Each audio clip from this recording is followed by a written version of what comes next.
Statistician of the Giants, and here's today's starting lineups. Bill North will lead off and play center field. North hit .273 against Rogers last year. Enos Cabell with the Houston Astros last year hit .286 against Rogers. He will bat second and play first base today. Jack Clark will hit third for the Giants and play right field. Jack was our best hitter. He was 5 for 15 with a double, triple, and a home run last year. Darrell Evans will hit fourth. He'll play third base. The fifth place hitter will be Jerry Martin, who's not normally in left field but is today because of Larry Herndon. Herndon was 1 for 15 against Rogers last year with 4 strikeouts. Joe Morgan will hit sixth and play second base. Morgan hit .500 against Rogers last year. Milt May will catch. May was 1 for 9 against Rogers. Johnny LeMaster will bat eighth, and he will be at shortstop. He was also 1 for 9 against Rogers. And Vida Blue will bat ninth and pitch for San Francisco. Ralph, we thank you very much. Now the defensive alignment for the Montreal Expos. Raines in left field, Dawson in center, White is in right, Wallach at third base, Spire at short, Scott at second, Cromartie at first, behind the plate, Gary Carter, and on the mound, Steve Rogers. Yeah, Steve Rogers on the mound. He's a sinker ball pitcher, and he must keep the ball low in order to be effective. Last time out against the Dodgers, he was very effective. He was getting his curveball over. And he has a tendency to throw that curveball and it hangs on you. And when it does, you see a lot of home runs hit. And if he keeps it down in the strike zone, then he's twice as effective, and he'll last for 9 innings instead of the usual 5 or 6. But the thing about him is a sinker ball pitcher, and like all things that sink, they get wet once in a while. Oh, come on. I didn't know that. All right, 31-year-old Steve Rogers is all warmed up and ready to go for the Expos, who are in a virtual tie for first place in the Eastern Division with the St. Louis Cardinals and the Philadelphia Phillies. And Gary Carter greets Bill North, who will lead off for the Giants, the switch hitter, hitting a .229 coming into this ball game. Last night, just to prove that Tim Raines wasn't the only guy who could steal bases, North got aboard and stole second and third in that order and in a hurry. Here he is, Billy North. Ball one, and we're underway. As Ralph Nelson told us, Billy North hit .273 against Rogers last year, and that's why he's in the lineup. I think that's quite interesting that manager Frank Robinson of the Giants is going to a computer printout this year and is going to stick with it, he tells us. 1-1 to North. Yeah, he's got to be smarter than the average manager, because I look the thing over and I can't make heads or tails of it. The 8 million numbers, and I'm looking at it right now. That I just wait a minute. There's too many numbers. It says 5 pounds of sugar, 2 dozen eggs. No, wrong list. Sorry. No wonder. Now get the right one out. 2-1 to Billy North. Just underway in Montreal. A beautiful afternoon for baseball here at Olympic Stadium. A gorgeous plant. This thing is huge. And of course, it was a site of the 1976 Olympics. Foul in the play. 2 balls and 2 strikes. The Giants have won 13 and lost 16. 7 games behind the Dodgers in the Western Division. Nice big look at Big Olympic Stadium in Montreal, and you'll notice the shadow out across the plate already, halfway to the mound. It's tough on the hitters. The best day for a hitter here is an overcast day. This crowd is going to number around 40,000 at least, it would appear. Off speed, fouled it away. 2 balls and 2 strikes. Billy North has done some traveling in his major league career. He'll be 31 years old next week. Signed as a free agent for the Giants in 1979. Started his career with the Cubs and went to Oakland, Los Angeles, and finally San Francisco. Breaking ball inside. Full count to Billy North. You know, Ron, Timmy Raines is going to be leading off from Montreal in the bottom of the first inning. But this man right here, Billy North, can be just as dangerous. You walk him, it's like a double. Yeah, he's always been tough, but really very temperamental. He might run today, and he might not feel like running today. I got to feel he feels like running. Yeah, he does. He doesn't like that rookie. Look at it. Rogers is really disgusted. And everybody's saying, don't walk him, don't walk him. And he says, I know it. I didn't last time I faced the Dodgers, but this time I'm in trouble. Enos Cabell is next for the Giants. Hit .286 on the computer printout against Steve Rogers last year, and he is hitting in the number 2 spot of the lineup. Cabell came over from the Houston Astros. Astros MVP in 78. Last year led the Astros in RBIs, or in 79 he did, led them in RBIs, 67. Came to the Giants for Bob Knepper. At first, Billy North.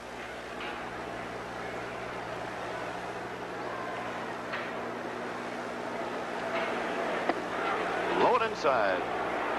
Billy's just fooling around at first. He hasn't got that real big lead. You'll watch. If Billy gets a big lead there, he'll have that right foot of his completely on the artificial turf.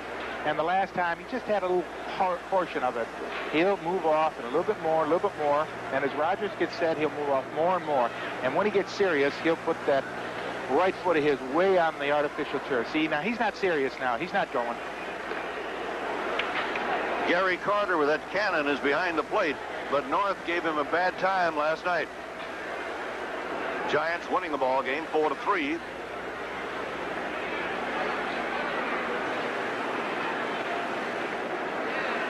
North scoring. Foul at a play as Cabell tried to hit behind him into right field. Yeah, hit and run. That was not a steal. That was not a steal. And look at Billy. You can tell he's not really into the game yet. I mean, it's a little early for him. Maybe he was out late last night. Oh, watch this swing. Now you can tell that is a hit and run swing. That's all it is. He's trying to get the bat on the ball and put it behind the runner. He's trying to place it. Sort of a cue, had a cue in his hand and tried to hit the cue ball into right field. Cabell, good bat, has had some difficulty in the field over the years. North out on the carpet. Draws the attention of Steve Rogers. We're just underway in Montreal. Billy is back. First base umpire Paul Runge in the background has to have a keen eye right now. They all have keen eyes, not just now. How about the one in the booth? The only one that didn't have eyes. Rogers is holding him on a lot better than Gullickson did last night in a close one. Really wants to talk that one over. Gullickson didn't hold him on for Carter last night to defend Gary. And Rogers is doing a good job here. Here's a very good move by him. Billy was not that far off, but he's letting him know. Good move. Might have been illegal, but very good. A ball and a strike. There he goes. Cabell fouls it away. 1 ball and 2 strikes. Billy's going to stay there. He didn't want to go back. Billy said, I'm going to steal it anyway. Why don't you let me stay here? Billy's like a fine-tuned motor. He's getting warmed up now. You know, it's nice, crisp weather, not warm, not cold, but he's getting warmed up. And he's eking out a little further each time onto that carpet. Speaking of getting warmed up, if Raines gets aboard in the first inning, he'll warm up this whole place. They really go wild when he is on. 1-2 pitch. Off speed. So Cabell is gone via the strikeout, and 1 out. That'll bring up Clark. I said if Steve Rogers can get that curveball over, it's going to be a tough day. And right here you see, he throws him the hook, breaks down in the strike zone, and Enos swings over the top of it. So Cabell is through for his first plate appearance, and Big Jack Clark out of New Brighton, Pennsylvania, now makes his home in San Francisco, of course. 25 years old, is up there. A real power plant. Ball 1. Last season, Clark hit 22 homers, knocked in 82 runs, hitting .284, but you got to remember he was out a month. He got a hit on the hand by Mark Bombach, who's in with the Mets. North at first, 1 out. Giants have in the first inning.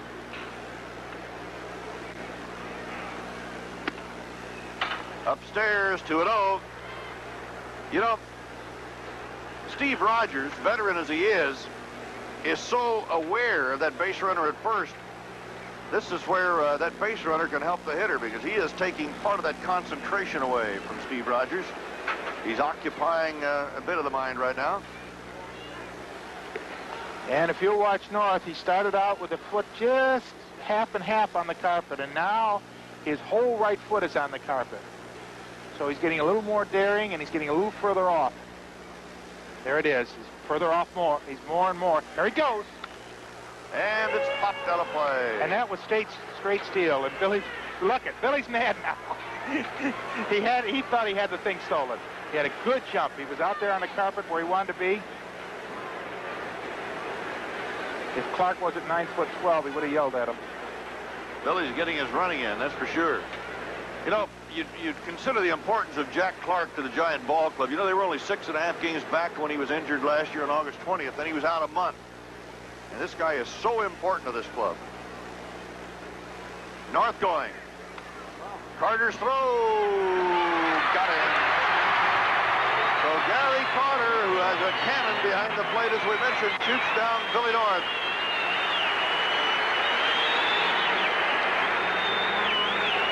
It's just a super play by Carter. Grabs it, comes up, no time at all, and a beautiful throw. I could even caught that at second base. Billy did not have a chance. Look at that. The ball's waiting there for him. Rodney made sure he touched him. Good all-around effort defensively. 3-1 to Clark, now 3-2. Gary Carter has thrown out about 50% of the base runners this year who have tried to run on that arm of his. 40% is considered good, so he's way above average. Right up the middle and into center, and a base hit for Jack Clark. Now, if North makes it to second, the Giants have a run. But instead, they have Clark as a base runner at first, and 2 down. You talk about strong. Yeah, right here. Watch this. This is just muscle. He didn't need the bat here. He could have used his arm and hit it. That's power. That is power. Only hitting 194. You know that man is going to hit higher than that and get a lot of home runs and a lot of RBIs. How about 294? That's something. No, 194 now, but I say you say he's going to hit higher, and he will. About 294. You figure, well, that's a Jack Clark here. Maybe even over 300. Carter blocks that ball. Where is it? There it is. At first base, Jack Clark. What do they tell young catchers, basically? Stay in front of the ball. If you can't catch it, put your body in front of it. Look at him put his body in front of it. Sacrifice the body. Throw the mask off. Get after the ball. That's why when you shake hands with a catcher, you grab a hold of a piece of meat. 6 broken knuckles. He's got bumps all over his chest from being hit. I think that ball may have come up and whacked him in a mask. Can't hurt him. Man of steel. Darrell Evans, third baseman, 8-game hitting streak. Rodney Scott on the short play, and the Giants are done in the first. So a bit of a threat, but no more. A base hit and a runner left. And the Giants have finished the top of the first in Montreal. They did not score. Timmy Ray. In the top of the first, Bruce Bereni pitching to Cesar Cedeno with Terry Poole on third base. Second base, Andre Dawson in center field. Gary Carter hitting fourth will catch. Warren Cromartie at first base. Tim Wallach at third. Jerry White in right field. Chris Spire at shortstop. Steve Rogers will pitch and bat ninth. Now the defensive alignment. It'll be Martin in left, North in center, Clark in right. On the infield, third to first, Evans, LeMaster, Morgan, and Cabell, and May behind the plate. And by the blue on the mound for the Giants. Many years with Oakland. It's been a big winner in both leagues, and Timmy Raines, who leads the National League in hitting at .372 and has stolen 26 bases this year in 24 games. He's been picked off once and caught once, so he's 26 for 28, to be technical about it. Last night, stole 4 bases and turned this crowd upside down. Yeah, I hate that rule that a pickoff counts as a missed steal. I think they should change that. He should be 26 out of 27 instead of 26 out of 28. Ball 1, high and away from Vida Blue. With Raines coming up, even in the first inning, he puts pressure on everybody on the infield. They've got to play close at the corners and up at short and second. It's 2-0. And Vida's up to his old tricks. Vida's a power pitcher, and he tries to throw the ball by you. And he gets in trouble because he gets behind the pitcher. Then he has to take a little, he gets behind the batter, and when he gets behind the batter, he takes a little off. And when he takes a little off, he throws it down the middle, and right there he did it. Except Tim didn't go after it. 2 balls and a strike. Vida Blue from Mansfield, Louisiana, against Timmy Raines, a minor league player of the year last year at Denver. Base hit to third, and Raines is on. We're off and running. Now comes the pressure on the pitcher. Will Raines be stealing? Steve Boros of the picture, the first base coach and expert, talked about what to look for on the pitcher for Raines to steal. Times Dick Williams has given them green light. Right or left-handed pitcher, doesn't matter, and whether they pitch out or not, he's going to be running at all times. Right or left-handed. In the case of Vida Blue, he'll be running whenever he gets an opportunity to key on Vida Blue's turn of his head. All right, let's look for the turn of the head. Right. What happens is if Vida holds true, I can remember in the American League, as an umpire, you try to pick up little things on pitchers. And what we picked up on Vida, if he looks at home plate, he's going to throw to first. If he looks at first, he's going to throw home. And right there you saw it. He looked at first and he threw home. If he hasn't changed, watch his head and you'll know what to do. If he looks at you, take off. And if he looks home, stay there. Milt May calling for the heat. There he goes. Fastball. Safe at second. Milt May, you saw him signal for the fastball. He got the fastball. A good pitch to throw up for a catcher, and Raines still beat it. No contest. The man is unreal. It's unlimited how many can do it. Watch Vida's head. He looked at first, just like we said, and Scott, good maneuverability to make Milt May a little hesitant on there, and it was no contest. It was a good throw, not as perfect as Gary's, a little up. It was still good enough to get an average runner, but not even close for Tim Raines. Steve Boros clocks. He's got a stopwatch in his right hand. He will clock the pitcher and the catcher. Now, he's already clocked Vida Blue. He knows how long it takes for Blue's pitch to come to the plate. They've got this whole thing figured out scientifically. He's put it down in black and white. He says it takes for the pitcher to throw to the catcher about 1.4 seconds or 1.5. And it takes the catcher just about 2 seconds to throw 2 seconds. So that together, it's about 3.5. And Raines does it in 3.2. He said, so you should never be thrown out. And look at Timmy. He believes it. Dumb. 3 balls and a strike. Charlie Metro, the Dodgers scout who is here, says there is no way that a pitcher or catcher is going to be able to hold this guy on. I mean, to keep him from stealing. He's going to, he's just going to drive everybody crazy. Now he can steal third. Also. 3-1. Away from May. Raines goes on to third. Rodney Scott to first. And now the Giants have a double problem. And look at Scott! Look at Scott! Heads up ball! There it is, going on to second. What a heads-up play by Rodney Scott. He saw Milt May worried about Raines and just watching Raines. He goes after the ball, and Rodney never stopped. He touched first and on his way to second. Rennan standing up. Unreal. Good heads-up play. So that's the kind of thing that the opposition's going to have to contend with. Not just Raines getting aboard, but if both of them get aboard, Raines and Scott, look out. Now they're pinned in, though. Second and third, they can't go until somebody hits the ball. Maybe. Raines, the only base he hasn't stolen this year is home. They said he stole one on an infield hit. It was a ground ball to third. The third baseman nonchalantly picked it up through to first, and he'd stole it. He'd already been there before the ball got there. This ball's out of play to the right. So he stole first, he stole second, he stole third. Maybe today home. Andre Dawson, 308 hitter a year ago. He only stole 34 bases last year. The whole club runs. It's an exciting team to watch. All around. And not just runners. They're hitters, too. Fastball riding away, the natural riding away from the right-handed batter. There he is, Timmy Raines at third, Rodney Scott at second. Andre Dawson, he got hit in the nose by Rick Sutcliffe last Monday night.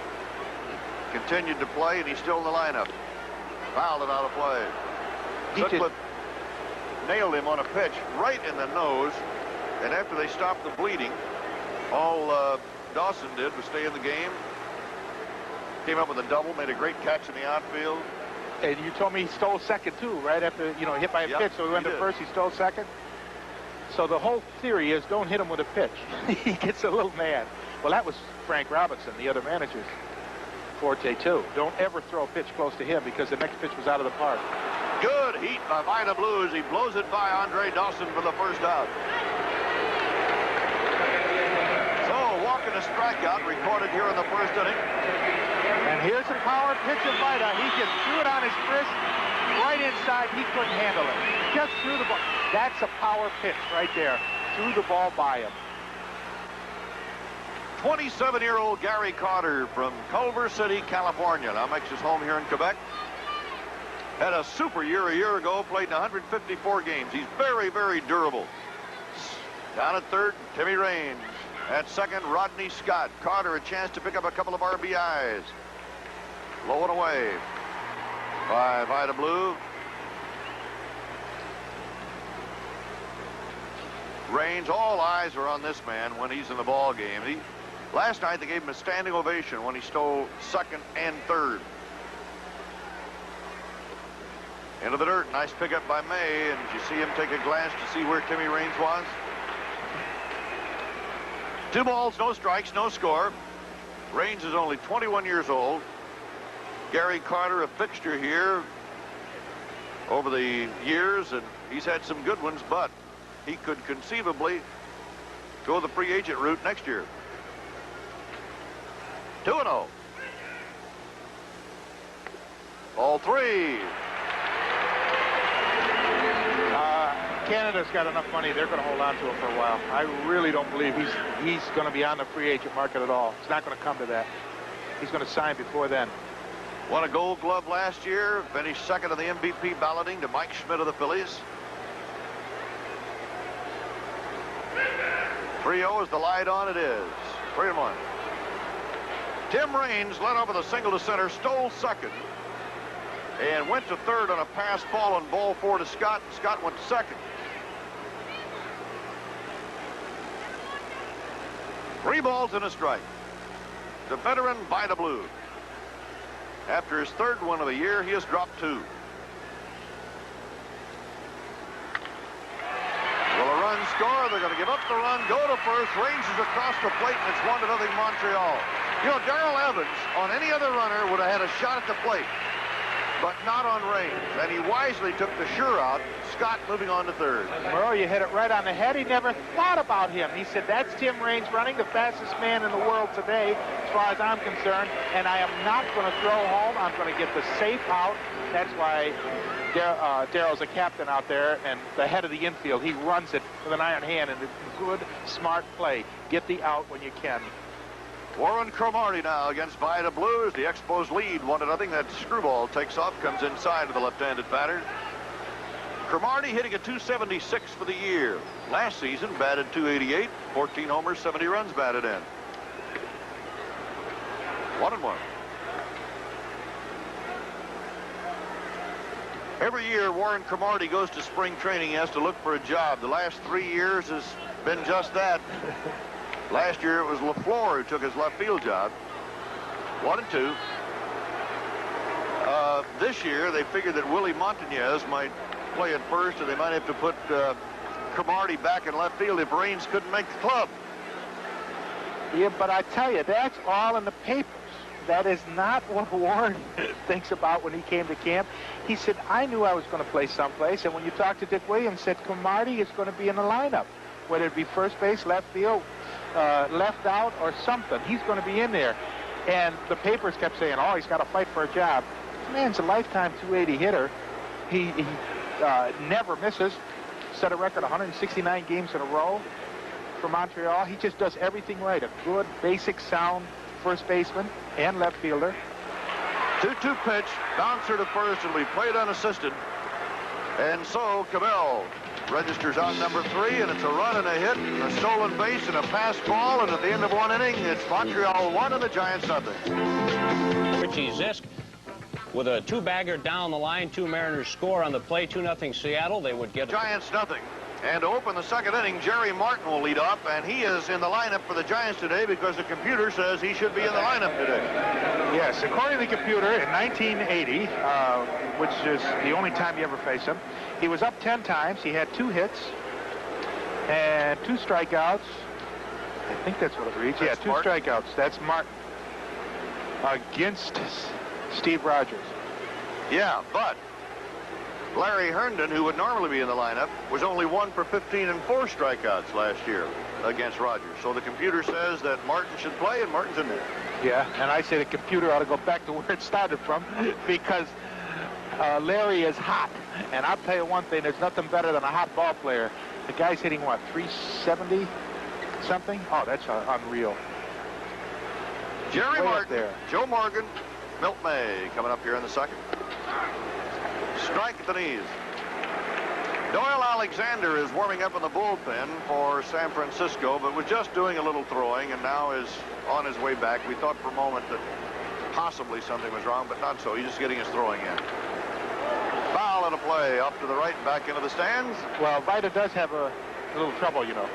Well, yeah, I'm going to let you handle this. Well, it was a question of whether he would pitch last night or today or neither day, but Vida said last night that he could go today, and of course, he's more worried about his hitting than anything else. Yeah, he's a switch hitter. 1-2 pitch. Spire across to first. Hey, bad throw, but Cromartie handles it. 1 out. Cromartie does very well around that first base Yes, bag. he does. That was nice. Very nice movement by him. Spire just, the ball tailed a little bit on him, ran back on him, and you saw right there, Cromartie came across the bag in front of him. That's hard to do because the runner's coming down on you. Made a nice play. So he fought for another job and won. 37-year-old Joe Morgan is next. Joe's had a pulled muscle in the rib cage area. It's been giving him a little trouble, but he says he's feeling pretty good now. Goes after the first pitch, pops it down the left field line. Long run for the left fielder, Raines. Look out, Timmy, right up into the stands. That's the last thing they want Tim Raines doing, crashing into walls. So it's no balls and a strike to Joe Morgan. Joe joined the Giants as a free agent. And there he goes, Tim after it. You know, he does not, oh, that's Spire. That's Chris running there. Look at Tim. Oh, I should have known. Tim just ran by Spire like he's standing still. Oh, hey, we need somebody for the Olympics in high jumping, and it looks like right there he could clear 7 foot with ease. And he's only 21. Wait till he gets to be 25. He will be turning everybody upside down by then. Joe Morgan started with Houston, went to Cincinnati, back to Houston, now with the Giants. There's Rogers hanging that curveball. Steve is a very slow worker, which you have already discovered. Very deliberate, thinks through every pitch. 2 balls a strike. Pops another one up, and this one's playable. Spire and Raines is culling him off, and Timmy handles it for the out. So Joe Morgan flies to left field. Raines probably could play out there by himself. Put him in center field, let him cover everything.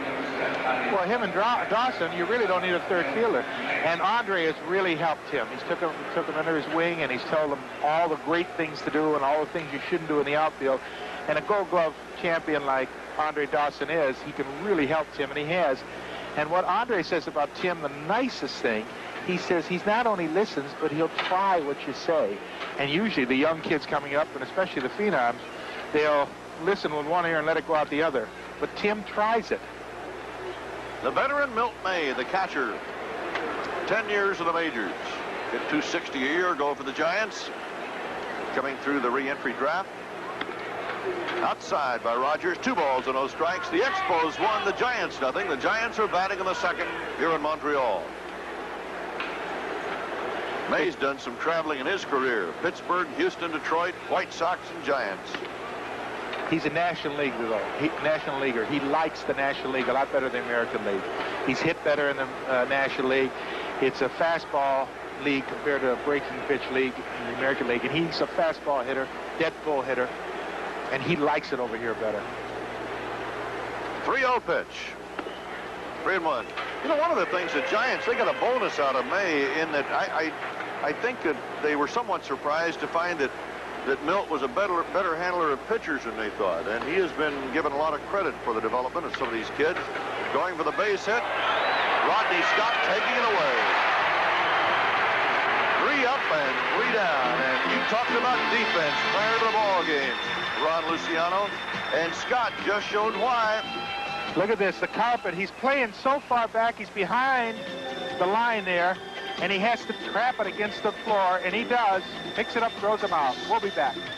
Blue shirt looks more like the ball boy than the owner of the Houston Royals. Tim Wallace leading off, bangs a base hit to left field. So Wallace, a rookie who was really ticketed for Denver this year, is in the lineup today because Larry Parrish is in quite a slump, and so he was moved to third base. He's going to take advantage of the opportunity, I guess. Hit number 2. Tim Wallach. Jerry White is next. He's in the lineup because Ellis Valentine pulled a hamstring last night. Jerry White considered to be the 4th best outfielder in the major leagues, and that's kind of the tag that he has had here in Montreal. Vida Blue behind 1-0. Runner going. Evans, no chance at second. The play is gone there. Back to first base, and White is out. And Wallach winds up at second base. That's the way to break up the double play. Hit and run. Wallach was off with a pitch.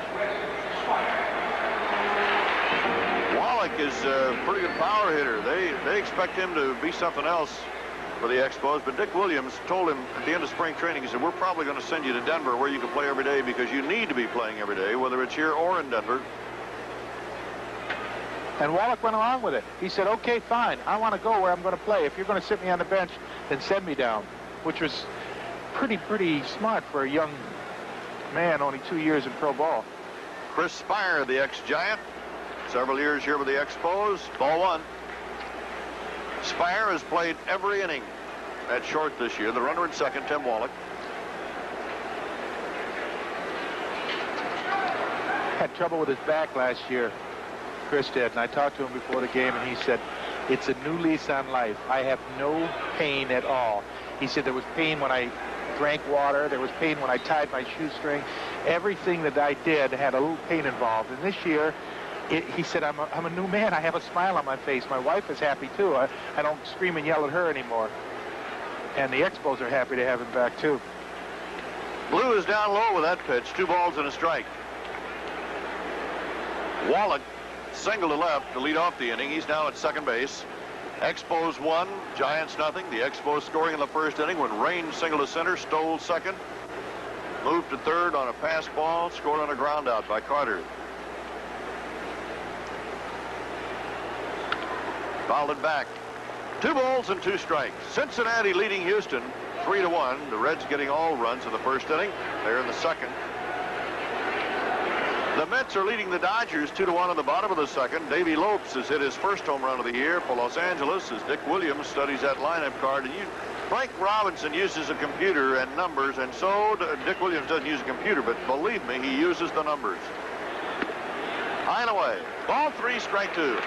We pause briefly for station identification. This is the NBC Television Network. Channel 23, KNDO, Yakima.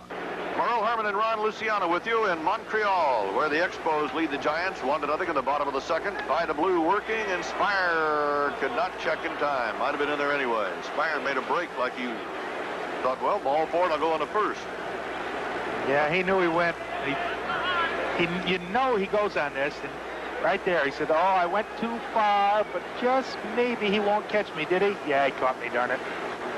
So Jerry Dale punches him out, and Vida Blue has racked up 2 strikeouts and will take on his opposing moundsman, Steve Rogers. Chicago plays at Atlanta tonight, San Diego at Philadelphia under the lights, and Pittsburgh at St. Louis to complete the National League slate for today. High heat, but too high from Vida Blue. He's a great hitter, isn't he? Old 71 this year. I think if I ran across the plate, he'd have a little trouble making connection. No, he wouldn't. Hey. A high popper to right, and back goes Jack Clark. That'll wrap it up in the second inning. So it's one hit and a runner left aboard. We've played 2 innings in Montreal, and the Expos lead by a score of 1-0 over the Giants. And we'll be right back after these messages from your local station. We'll pick it up with the score 1-0 Montreal after a home run by Tim Wallach. Roland Office leads off the bottom. To go into the Hall of Fame, manager Frank Robinson of the San Francisco Giants. 21 years in the major leagues. 4th on the all-time home run list. 586 he smacked out of the park. As Johnny LeMaster grounds to third. Wallach, high throw, but Cromartie comes down with it. 1 out. Come on. Warren, that footwork wasn't quite that good. I don't hey, he'll never make Broadway. Let me tell you, Tim Wallach's going to, Larry Parrish's going to be back playing unless Tim makes a little better throw than this. He had plenty of time. He wound up with just too much arm. Look at the ball sail. It just keep going. Hey, what do you mean? That's beautiful. Swan Lake could do as well. Vida Blue. 1 ball to no strikes. Everybody in San Francisco knows the answer to this one. I've already tipped it off, haven't I? What's that? Last MVP of the American League to be a switch hitter. I know. Mickey Mantle. Mickey Mantle. 1 ball and 1 strike. But why would people in San Francisco know that? Well, everybody knows it's Vida Blue. We tried to pull that on Vida today, and he almost hit us with a bat. Switch hitter, Vida Blue, MVP with the Oakland A's. 1 ball and 2 strikes. 1-0, Montreal. The Giants are batting in the top of the 3rd. Vida Blue and Bill Russell attended Mount Clemens High School in Oakland. Ball 2 and strike 2. Who else did? Okay, I got another one for you. Frank Robinson. He did. The last relief pitcher to lead his team in home runs. 2 balls and 2 strikes to Vida Blue. You're not even going to play with it, huh? And it's 3-2. He did it for the Giants. Freddie Fitzsimmons. No. Steve Rogers. No. 1-0 lead. Top of the 3rd. Vida jumps on that one, sends it a mile high into right center, and Jerry White is back there. 2 down. So White getting a chance to play today, and boy, you talk about speed in the outfield with White in right, Dawson in center, and Raines in left. Vida hit that ball pretty good, though. All right, Vida does hit well. Who's the relief pitcher to go? Well, let's just muse for a while. Think about it. Just think about it for a while. All right. Billy North is next. He walked and was shot down trying to steal in the 1st inning. I'll think about it until next week. 1-0 Expos. Giants at bat in the 3rd. First ball hitting Billy North, fouls it away for strike 1.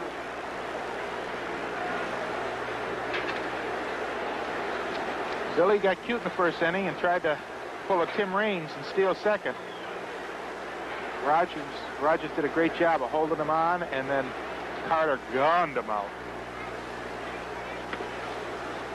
Billy had an idea to bunt. 1 ball and 1 strike. You know who the reliever was?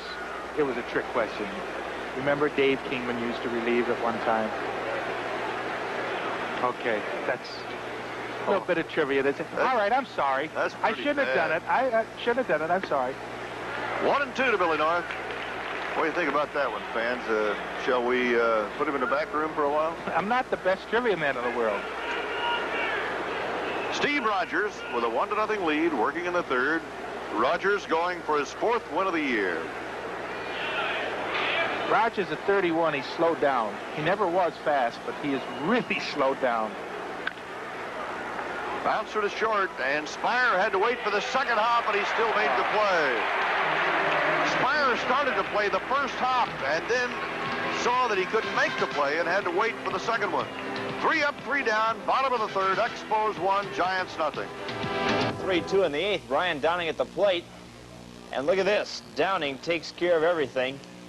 Great glove, and they need that glove in the outfield to glue that infield in. Here is the man. Tim Raines leading up. in the third. In the first inning, he singled to center, stole second, moved to third on a pass ball, and scored on a ground out by Gary Carter. And that's the run in the game. 1-0. Vida Blue missing low and away, 1 ball and 1 strike. You know, when the Expos made very little effort to sign Ron LaFleur after LaFleur played a year here a year ago. How about that for a double-double? 1 ball, 2 strikes. Anyway, LaFleur elected to go free agent, and the Expos said fine because they have Timmy Raines, and Timmy, with his tremendous speed, learned to switch hit. He can do everything. He can play in the infield. He can play in the outfield. So they said, okay, we'll go with Timmy Raines. He dumps one to right, but Clark is over there for out number 1. That's the best way to get rid of any worry from Raines. Just don't let him get aboard. But Dick Williams had a great comment, I thought, about Tim Raines. He said he's better than LaFleur. He feels better, throws better, hits better, runs the bases better, and gets to the ballpark on time. LaFleur was notorious for coming late. He was never on time. Home team bats first, and he was never there for home team batting. Dick Williams loves this guy, Rodney Scott. I'll tell you who loves him is Tim Raines. You know, you talk about when Lou Brock stole all those bases. There's a ground ball to Morgan. Boy, he's got good hands still. Good reflexes. You talk about when Brock stole all those bases. The man who followed him, all you heard about was how he loved to follow Brock because he got nothing but fastballs and it was easier to hit. And you don't hear Tim Raines, and you didn't hear LaFleur last year, or you don't hear Rodney Scott this year saying how he gets fastballs. What you hear is Scott does everything in his power to disrupt the catcher so that the base can be stolen. And that's why Scott's hitting, he hit 224 last year. He gave up a lot of strikes and a lot of ABs so that LaFleur could steal last year, and he's doing the same thing this year with Tim. That's good team effort. And again, the man responsible is Williams. Andre Dawson, 1-0. Deep in the hole, no play on that one. Even had LeMaster fielded the ball, I don't think he would have had a chance to get Dawson, who has tremendous speed.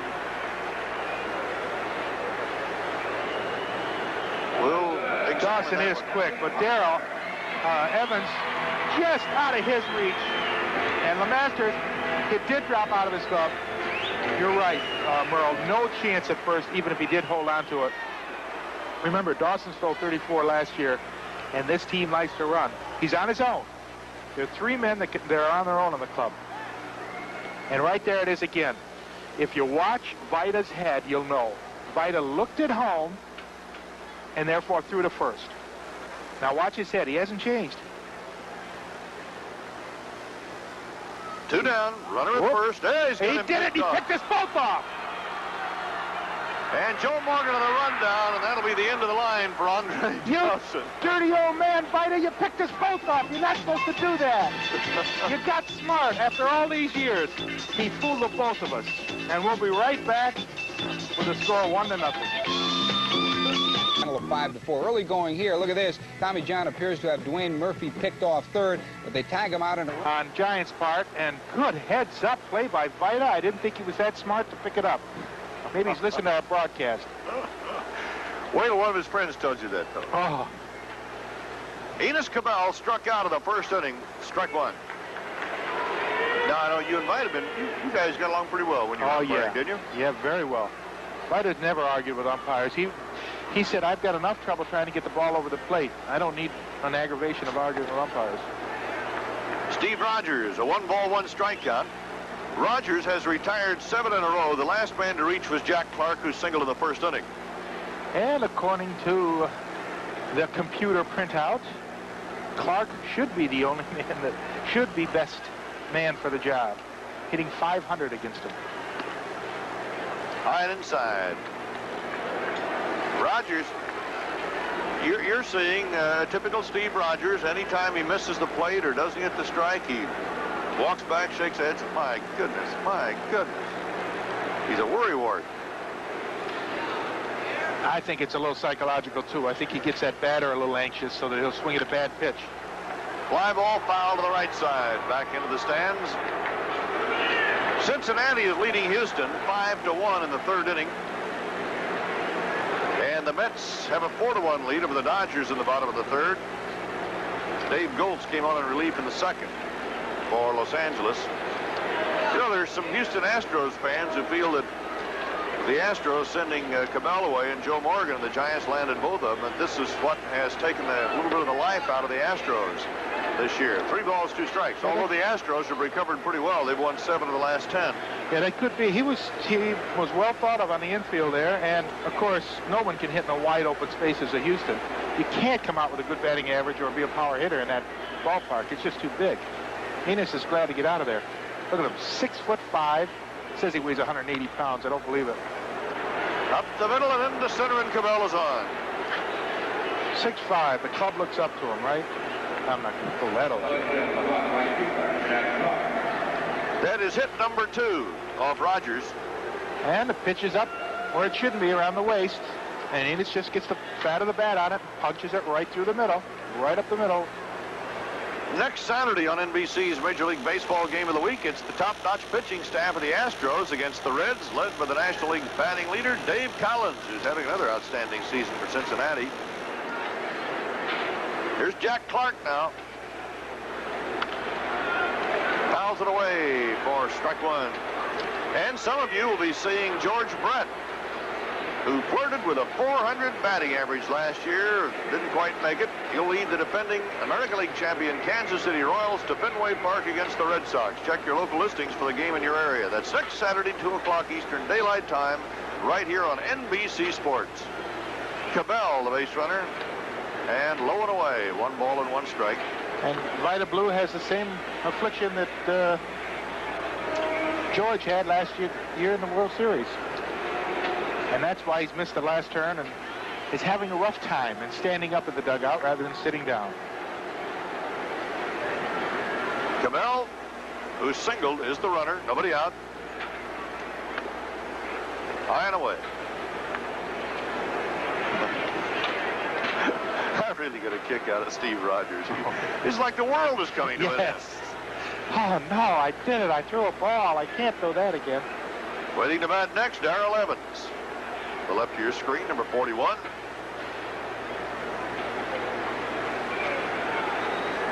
Fouled it away, 2-2. You're talking about Jack Clark. Jack has really matured. He had a little girl in 1979, and everybody around him said that after that, the man has changed completely. He has less strikeouts. He has more walks. He's a nicer person to talk to. He's not as wild. The birth of that child has matured that man so much, and he's a better baseball player because of it. Fouls another one off back into the stands. It'll still be a 2-2 to Clark. Nice crowd today in Montreal. Better than 40,000 here at Olympic Stadium. Nice, pleasant afternoon. Lots of folks in shirt sleeves.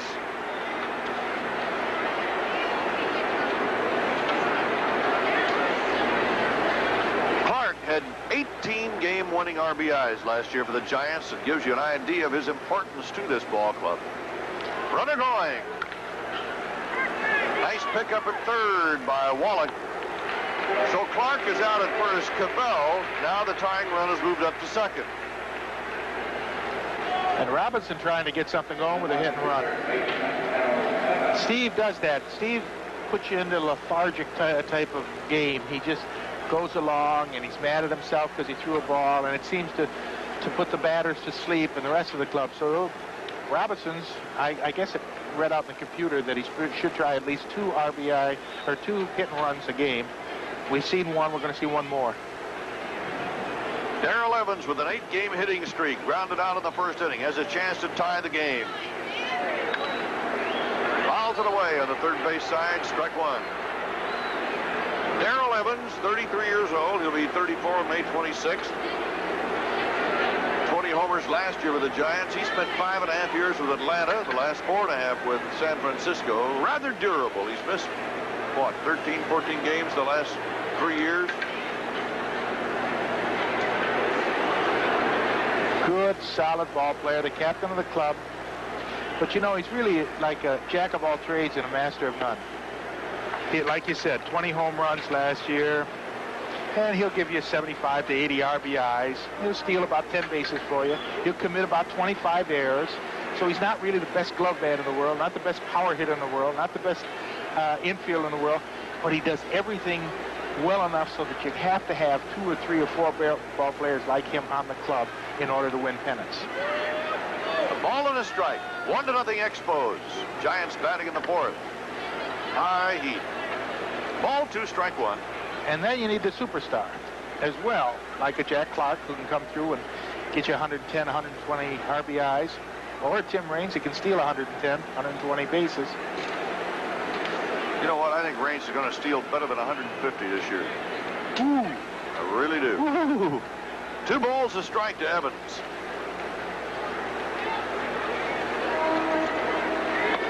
Low it inside. Okay. One of the things the Giants have to do, and Frank Robinson will get this done eventually. Frank obviously wants to take a look at all of his personnel in different situations. But Evans, for instance, when the season started, when they came out of spring training, they thought he'd probably be at first base or left field, but Mike Ivey kind of changed all that around. They had to move Mike, and they did move him to Houston. Evans pops it high to short left. Spire is back. Raines takes over. 2 down. So Frank Robinson decided after moving Ivey on to Houston, he figured that Mike just doesn't fit with this ball club, and Mike has had that problem since he's been in baseball. But Robbie decided then that Cabell would be the first baseman, that Evans would be the third baseman, and they'd go on from there. And Cabell hasn't really worked out at first as well as he thought he would, because he's had 5 errors so far. And, that's a lot of errors just to start off with. It's tough to play one side of the infield and go to the other, especially on AstroTurf. And there's so many AstroTurfs in the National League. Breaking ball, a strike to Jerry Martin, who will be 32 years old on Monday. Happy birthday to Jerry in advance. Jerry's not happy, though. He hadn't been happy. Jerry thinks that he should play every day. And he says, listen, trade me. When he came from Chicago, he left Chicago because he wasn't playing every day. And now he's at San Francisco, and he's not playing every day, and he's already saying, trade me. I want to play every day. I don't care if you put me in Denver. I don't care if you put me in Ashtabula, Tennessee, but I want to play baseball every single day as we're looking at Cabell at second. It's 1-0 Expos. We're in the 4th. Martin hit 23 homers with Chicago a year ago. I think his biggest dissatisfaction was Chicago, though. He just didn't think the Cubs were going anywhere. Well, you can't go anywhere unless you go somewhere, too. You've got to be, if you're going to be that well and lead a club and think you should play every day, you better do the job and help that club go someplace. Cabell at second. He opened the inning with a single to center and then moved up on a ground out by Clark. Evans is flied to left, and Steve Rogers trying to get out of the inning with Jerry Martin at the plate. Jerry took the Giants to arbitration, and they were almost walking right into the room at the arbitrator's office, walking down the hallway. Would you believe they settled the issue right there? Yeah. Both Martin and the Giants were happy that they didn't go through the door. 1-2. And it's 2-2. He's a free swinger. He loves to swing at that ball. Loves to strike out, too. Get you 100 strikeouts a year. Come on. No, he loves to strike out. Yeah, I'll tell you, he strikes out a lot. Boy, he doesn't love to strike out. If he keeps doing it, you must like to. I don't believe it. 2 balls and 2 strikes, 2 down, 1 on. Rogers with a 1-0 lead has given up 2 hits. Well, let's see. They're going to go inside.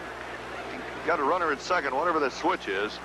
They go away. Breaking ball, and Spire is there to field it. And the Giants' threat is over.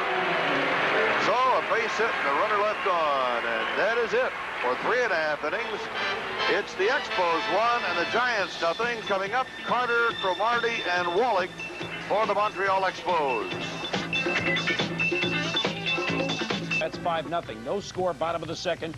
Joe LaFay will steal second, and Alex Trevino throws. The Expos 1 and the Giants 0 as the Expos come to bat at the bottom of the 4th inning here at Olympic Stadium in Montreal. Nice crowd today. It's a beautiful place. Olympic Stadium. Beautiful smile. Nice young people in the ballpark.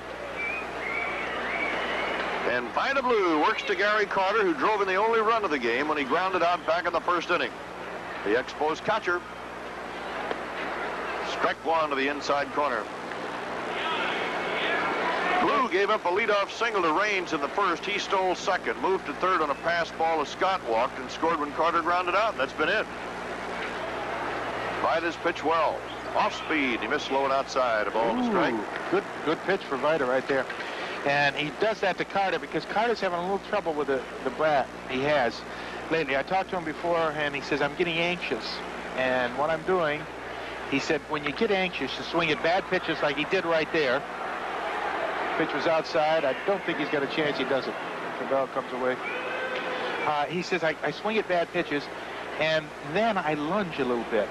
And he said, watch me today and send me the tapes, because he's going to check the tapes afterwards to see if he lunged. He didn't lunge at that pitch, but he did swing it. It was a little away. He should have stayed off in it. When you were umpiring, did the guys ever step away from the plate and ask you something about a swing? Lots of times. Did they? Lots of times. And always the 300 hitters. Never the 210 hitters. High and away, 2-2. Yastrzemski used to do it all the time. He'd stand back and he'd say, am I swinging at the high pitch? Oh, who is that? Do you believe that? Lindsey Nelson, the voice of the San Francisco Giants, in one of his quieter blazers. Right back to the mound, the old comebacker. The bat went one way, the ball went the other, and Carter wound up with a handle. So Vida Blue literally sawed the bat off in his hand. Right here, you better catch this or you might get hurt. He lunged at a low pitch again. Vida's a pretty good body control to get after that ball. I'm still bad at Vida for picking me off at first. Changing his delivery all those years I've known him, and picked Dawson and myself out. Warren Cromartie grounded out of the first. We're talking about Cromartie having to look for a job every year. Last year, Rusty Staub, who came back to Montreal, was supposed to win the job and didn't. Of course, Staub had always been a tremendous fan attraction here in the early years of the Expos when they were a losing ball club, but the Expos have a new reason to be drawing fans now. They win. Knocked out of the pennant race, the divisional race, the last weekend of the last two seasons. 1-1 to Cromartie. Strike two.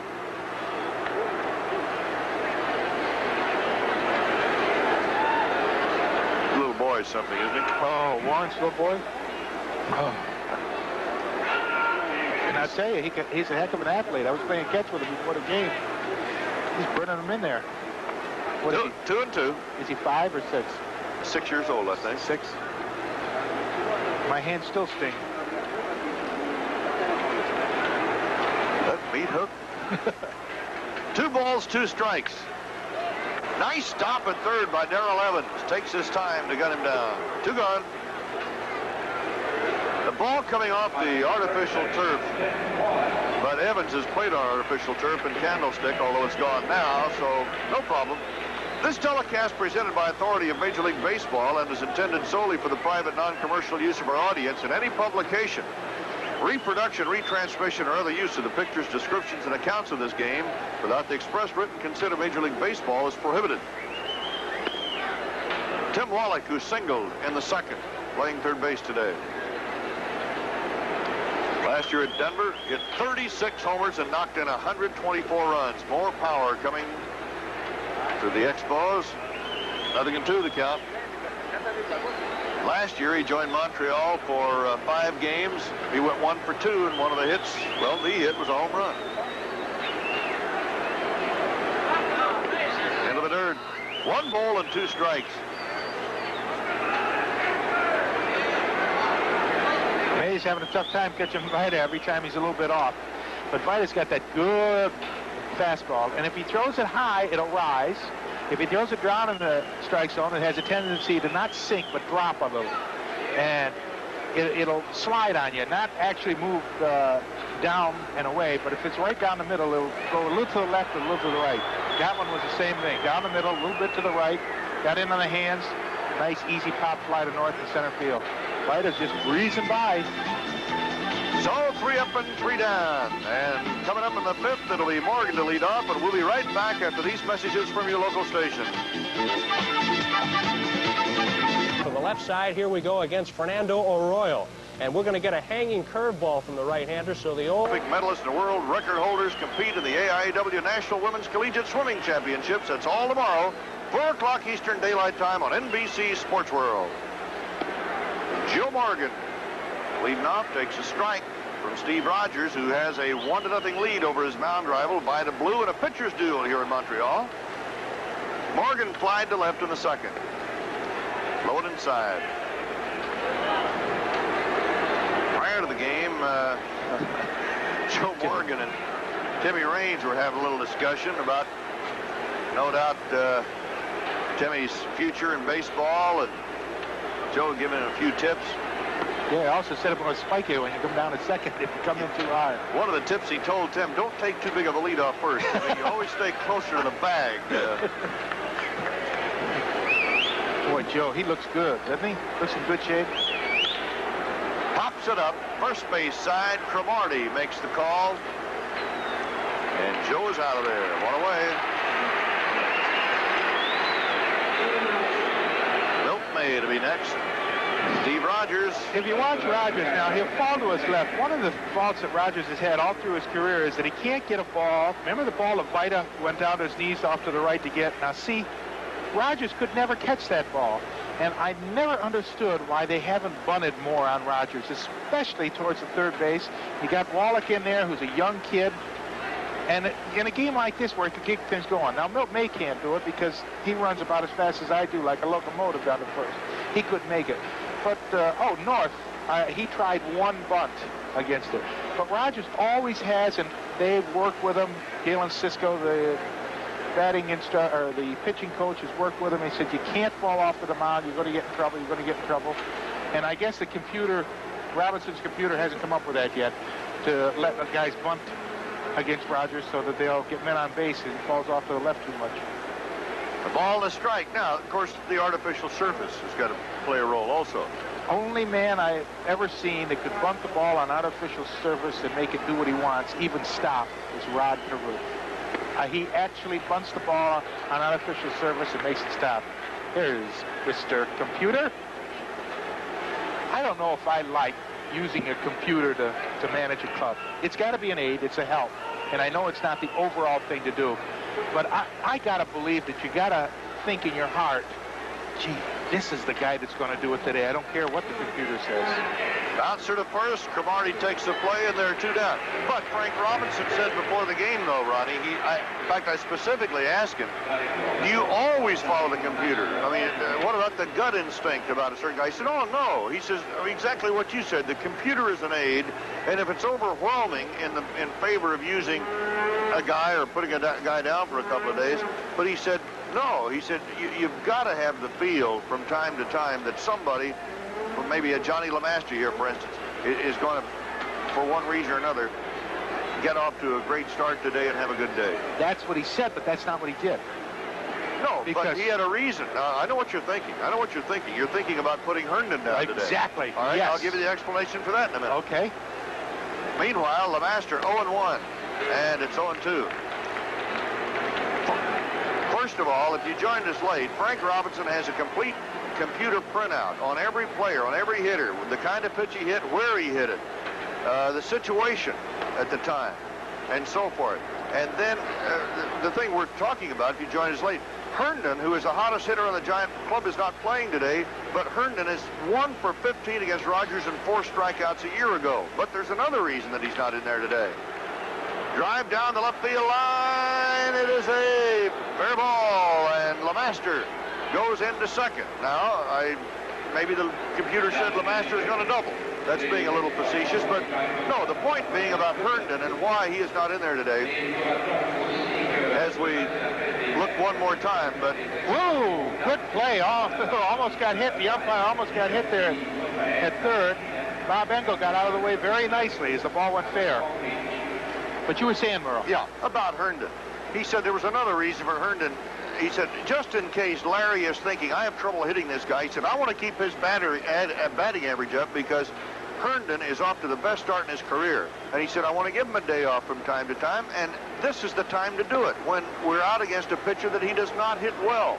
But he said he'll be back in the lineup, and he said once over a period of time Herndon plays more games against all pitching, he says, and his confidence stays up, then he's going to play against everybody. That's the theory. Well, I can see the theory, but I don't go along with the reasoning. I don't think it's sound. I really think since he is hitting 354, and for 5 years they said that Larry has nothing but potential. The guy is going to be fantastic. He's going to be great. Nothing is going to hold this guy down. And for 5 years he did nothing. Now this is his year. Now he's going to show all the potential. He's going to do everything. He's going to hit 300. He's going to hit the 20-some-odd home runs. He's going to steal bases. He's going to play a good left field for you. And now you got it sitting down because the computer says he can only hit 1 out of 15. I don't know. Yeah, I could see your reasoning. He's saving him. Not my reasoning. Well, no, not yours. But Frank had an explanation for it. 2 balls, 1 strike. Vida Blue with a chance to tie up the ball game for himself. He's behind 1-0. LeMaster at second. And it's ball 3. And Steve Rogers, the last thing in the world he wants to do is lose the pitcher. Although Vida's a pretty good hitter. Steve will talk himself out of it. He's shaking his head. Vida is a good hitter. But Frank, again, going back to what he said earlier, the one thing that I thought about in the interim from managing Cleveland to the Giants, be more patient, particularly with the young players. 3 balls a strike. And the umpires. 3-2. When I was umpiring and he was managing, he had a standard rule that if his ball players talked to me on the field, it was a fine. And they had ball players that would run by me and say, I can't talk to them, Ronnie. The fine's on. What'd you say? I didn't hear that. I can't talk to you. The fine's on. And also, he would not talk to me. And really, that was a whoop inside ball 4. And really, that was very nice because a quiet manager, a silent manager is an umpire. Rogers. Just watching his facial expression, probably anybody but Steve Rogers, as we study him, you'd think that this guy is going to knock himself right out of the game because he's all upset. He's like this all the time. This is his natural personality in a ball game. That's why we said it earlier. He might be doing it to psych out the players. But it might work in reverse and psych out his team, too, because he is so slow. Billy North walked in the first, grounded out in the third. 2 men aboard, 2 down. Strike 1 to the knees. At first base, Blue. At second base, LeMaster. The Giants trail by 1, batting in the top of the 5th.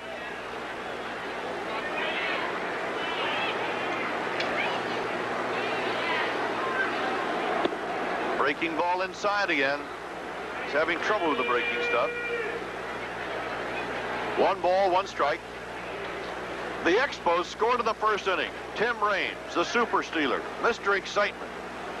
Single, stole second, and scored on a ground out. Base runners, LeMaster and Blue for the Giants.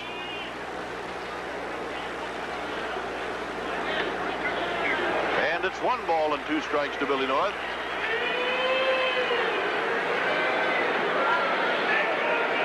Two down. Steve Rogers trying to close it out. And North will let him cool his heels a little bit. And that's the little psychology by North in there. He said, Rogers, you made me wait all this time. I'm going to make you wait a little bit. North has been around long enough. He's not going to let him upset him. Let's see if he's got him in the hole, 2 strikes, what he does. Missed inside again with the breaking stuff. So the deuces run wild here. 2 balls, 2 strikes, 2 on, 2 down. Billy North with a walk, attempting to steal, thrown out by Gary Carter back in the first inning, then grounded out in the third. Now, Rogers does not want to throw a ball here because he doesn't want to get 3 and 2 and have the runners running with 3 and 2 and 2 outs. So he's got to get him on this pitch. Ball 3, full count. And Ron Luciano in Montreal, where the Montreal Expos are leading the Giants 1-0, getting the run in the first inning for Steve Rogers, who is in a bit of trouble here right now in the Giant half of the 5th. with John LeMaster, who doubled with 2 down on at second. Vida Blue, the pitcher who walked, is on at first. Billy North has a 3-ball, 2-strike count, and let's see what he can do. Runners going, base hit down the line will tie the game. LeMaster will score. Timmy Raines running the ball down. Vida Blue being waved home, and he is going to make it, and it's 2-1 San Francisco. So Vida Blue scores from first base on a double into the left field corner by Billy North, and Steve Rogers has lost the 1-0 lead. It's now 2-1 San Francisco. And here it is, and it was the pitch before that cost him the 2 runs, because he shouldn't have gone 3-2. It was right down the line, and you can see it. It went by the third baseman there, Tim Wallach, and it ended up a double. But the pitch before that was the important pitch. He should have never gone to 3-2. So the Giants grab the lead after being shut out over the first 4 innings. Timmy Raines, the super speedster for Montreal, got the run for the Expos in the first inning with a single, stole second, moved to third on a pass ball, and scored on a Gary Carter groundout. That's been the Expos offense today. Right now, Enos Cabell, the first baseman of the Giants, with a strikeout and a single to center. So San Francisco is on top, 2-1.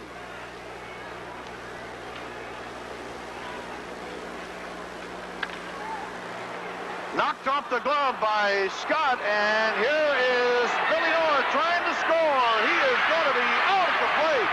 Great recovery off the glove of Rodney Scott at second, and Gary Carter had the plate blocked off, and Enos Cabell will get a base hit out of it, but no RBI because North is shot down. And here it is. Rodney Scott makes a nice play on this. Gets back, good throw to Carter. Carter holds onto the ball, and North tried to upset him. Look at North. He knew what to do all the way. Had a chance at it, and it had to be a good throw, and it was a nice bounce off the carpet. And Carter stayed in there and got him out. So a pair of runs on 3 base hits. The Giants take the lead. And at the end of 4.5 innings in San Francisco, it's the Giants 2 and the Expos 1. The story of it. On the mound, bottom of the second inning, 1-0 Angels. Doug Rao making his first American League. In the impossible dream year of 1967. Then on to Oakland for championships and World Series victories. And Anaheim for the Angels, and now here in Montreal. And he'll have Jerry White leading off at the bottom of the 5th inning for the Expos. White, the right fielder, grounded out in the second. He'll be followed by Chris Spire, and the number 3 hitter and 9 hitter in the order will be Steve Rogers. Vida Blue with a 2-1 lead has given up 3 hits. Ball 1. Speed still there. He's throwing with ease. He's got that good rising fastball, as you saw right there. And that's good heat down the middle. 1 ball and 1 strike. Vida Blue going for his 3rd one of the year. He has dropped a pair. Well hit toward the left field corner. White will go for extra bases as Martin plays the ball toward second. And White has a double. That is the first extra base hit for Montreal. And the 4th hit of the game. So that gets the crowd going. There's the ball off the wall. It takes a little bit of a tricky hit, hot, and he caught it on the air with a great play by the left fielder, Jerry, out there. And Terry White steals, motors into second. I didn't know White was that fast. Oh, he's a good motored baseman around that ball. You know, he was a regular center fielder here a few years ago, but then he started playing the yo-yo game, up and down, back to the minors and back, Chicago and back. Chris Spire struck out of the second. Ball 1 from Vida Blue. 2 runs, 5 hits for the Giants. 1 run, 4 hits for the Expos. Jerry White at second. Tying run. Vida checks the scoreboard in center field. May works the signs. Remembering, with the runner at second, they do a switch. Strike. 1-1. I can't get over that pitch last inning when he went to 3-2, when Rogers went to 3-2 on North. He should have never done it because it allowed the runners to be running on 3-2 and 2 outs. That's why they're down 2-1. 1-1 pitch. Spire fouls it off to the first base side.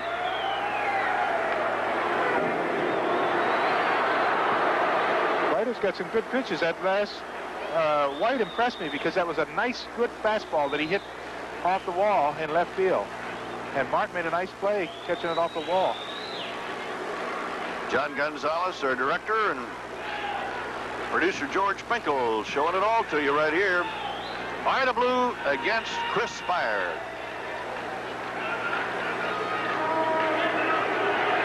Just a bluff move, nobody covering back there. With Jerry Manuel, the backup shortstop of the Expos, on the disabled list, Spire's not going to get much rest because Rodney Scott would be the logical backup for him, and there's no way that Dick Williams wants to take him away from second base. 1 ball, 2 strikes. Dick Williams says as long as Spire is healthy, I don't care if he bats 200 or 100. He says his glove is what I need in there for good defense. So anything he hits is a bonus for him. And he anchors, too. He's the anchor of that infield. Yes, he is, boy. You watch him out there, and he'll scream and yell at Rodney. I mean, move over. Move over. You know you can't play it there. Move back. Move back. Fans call for action in Montreal. The Expos are down by a score of 2-1.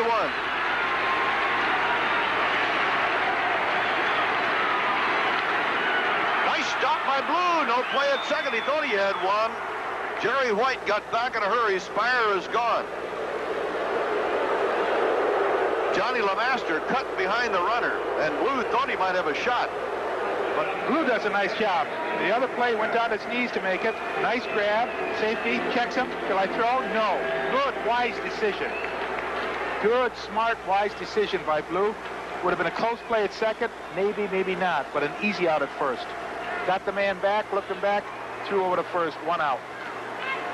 Here's the man they call Cy. He's been on this Expos roster now longer than any other player. Steve Rogers. To the right side, that'll move the runner over. Joe Morgan makes the play, and Rogers is gone, but he got White to third. Now, Mr. Excitement coming up.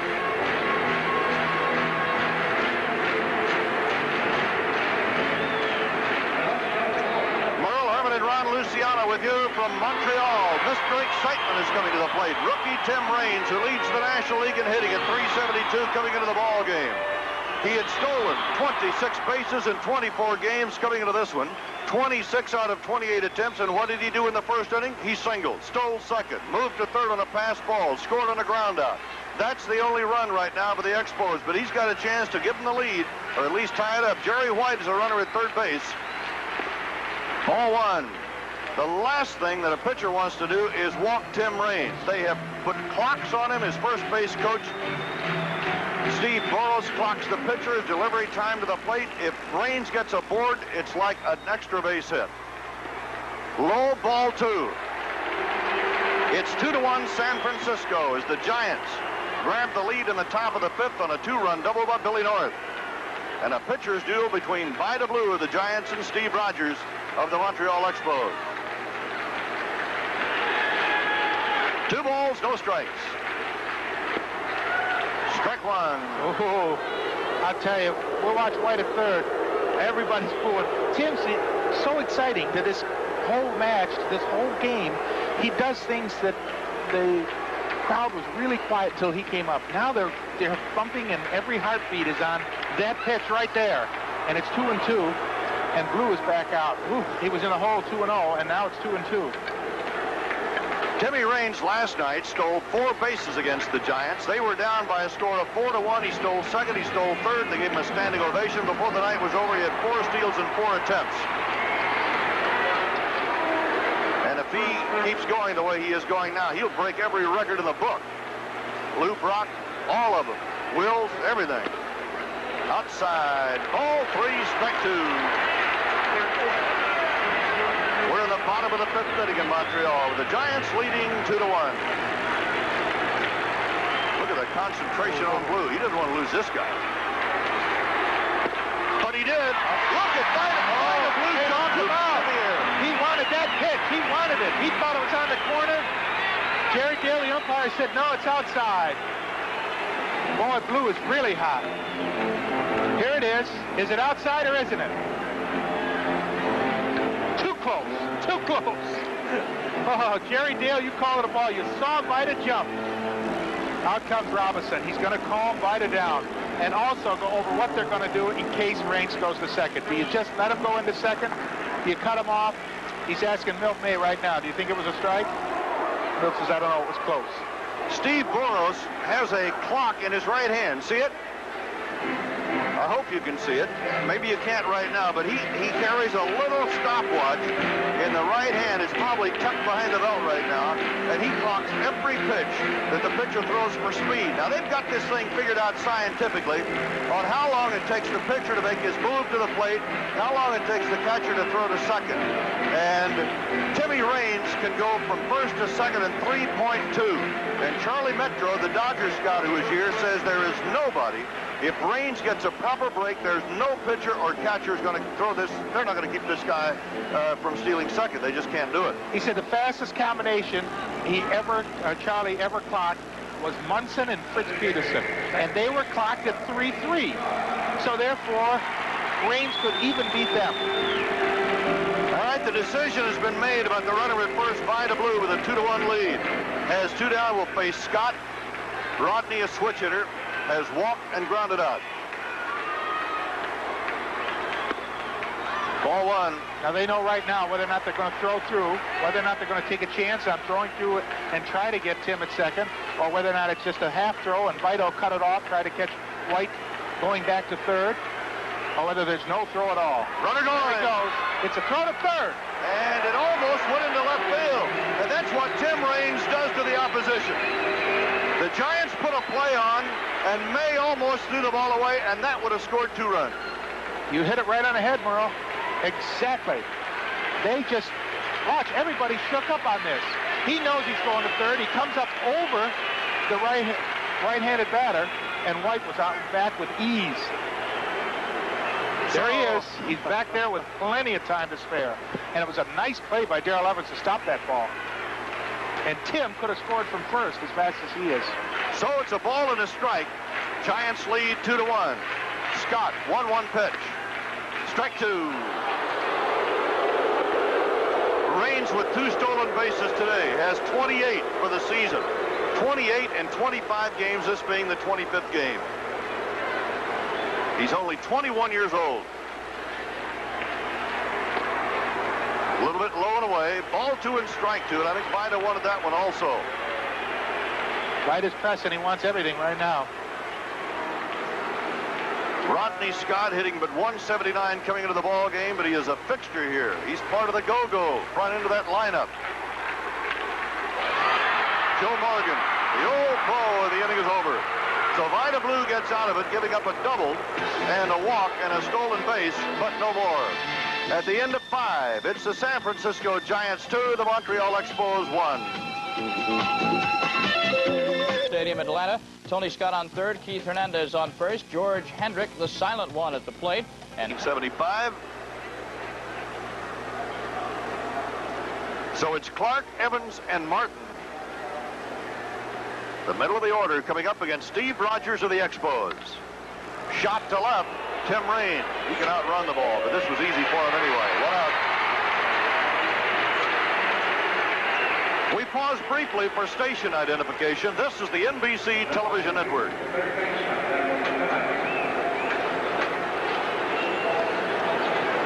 Merle Harmon and Ron Luciano with you from Montreal. Darrell Evans coming up with 1 out of the 6th. 8-game hitting streak, but he's 0 for 2 today. Evans was part of that Atlanta trio of Dave Johnson and Hank Aaron that hit 40 or more homers in one season, a major league record. Fouled it away, strike 1. 1973 is when the Atlanta trio hit all those homers. Ball, and it's 1-1. We talked about a big crowd here today. It's the biggest of the season, to be exact. 48,149. Good breaking ball. And they came to see Tim Raines run, and boy, they've seen it twice so far. No contest both times. 1 ball and 2 strikes. Darrell Evans made a nice play last inning, stopping that ball of Milt Mays. He threw down trying to get White. Foul, let a play. Talking about the Expos speed, they now have 51 stolen bases and have been caught but 8 times. Wow. Those are impressive figures. 1 and 2 to Darrell Evans. Foul ball. The Expos are in a virtual tie for first place in the Eastern Division, with St. Louis, Montreal, and Philadelphia in a logjam. Steve Rogers going for his 4th win of the year. He's looking for a 20-victory season. Right now he's behind 2-1. 2 balls, 2 strikes. Pittsburgh is 4 games back. The Mets and the Cubs follow them. Cubs are 4-19. Can you believe that? Yes. 3 balls, 2 strikes. In the top of the 6th, Cincinnati 7, Houston 2. Fly ball to center. Dawson is there. 2 down. Evans is now 0 for 3 in his bid to keep his hitting streak alive.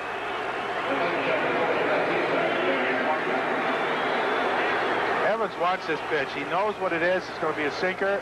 He goes after it. And son of a gun, look at the expression on his face when it ran straight up. Ooh, how did I miss that? Ooh, if it wasn't wet, I would have hit it. So there are 2 down. Jerry Martin twice has grounded to short, fouls it away. Steve Rogers has given up 2 runs, 5 hits. He had a shutout for the first 4 innings. Martin has twice grounded to the shortstop, came into the game hitting at 229. So his replacement, or his replacing Larry Herndon so far has paid no dividends for the Giants.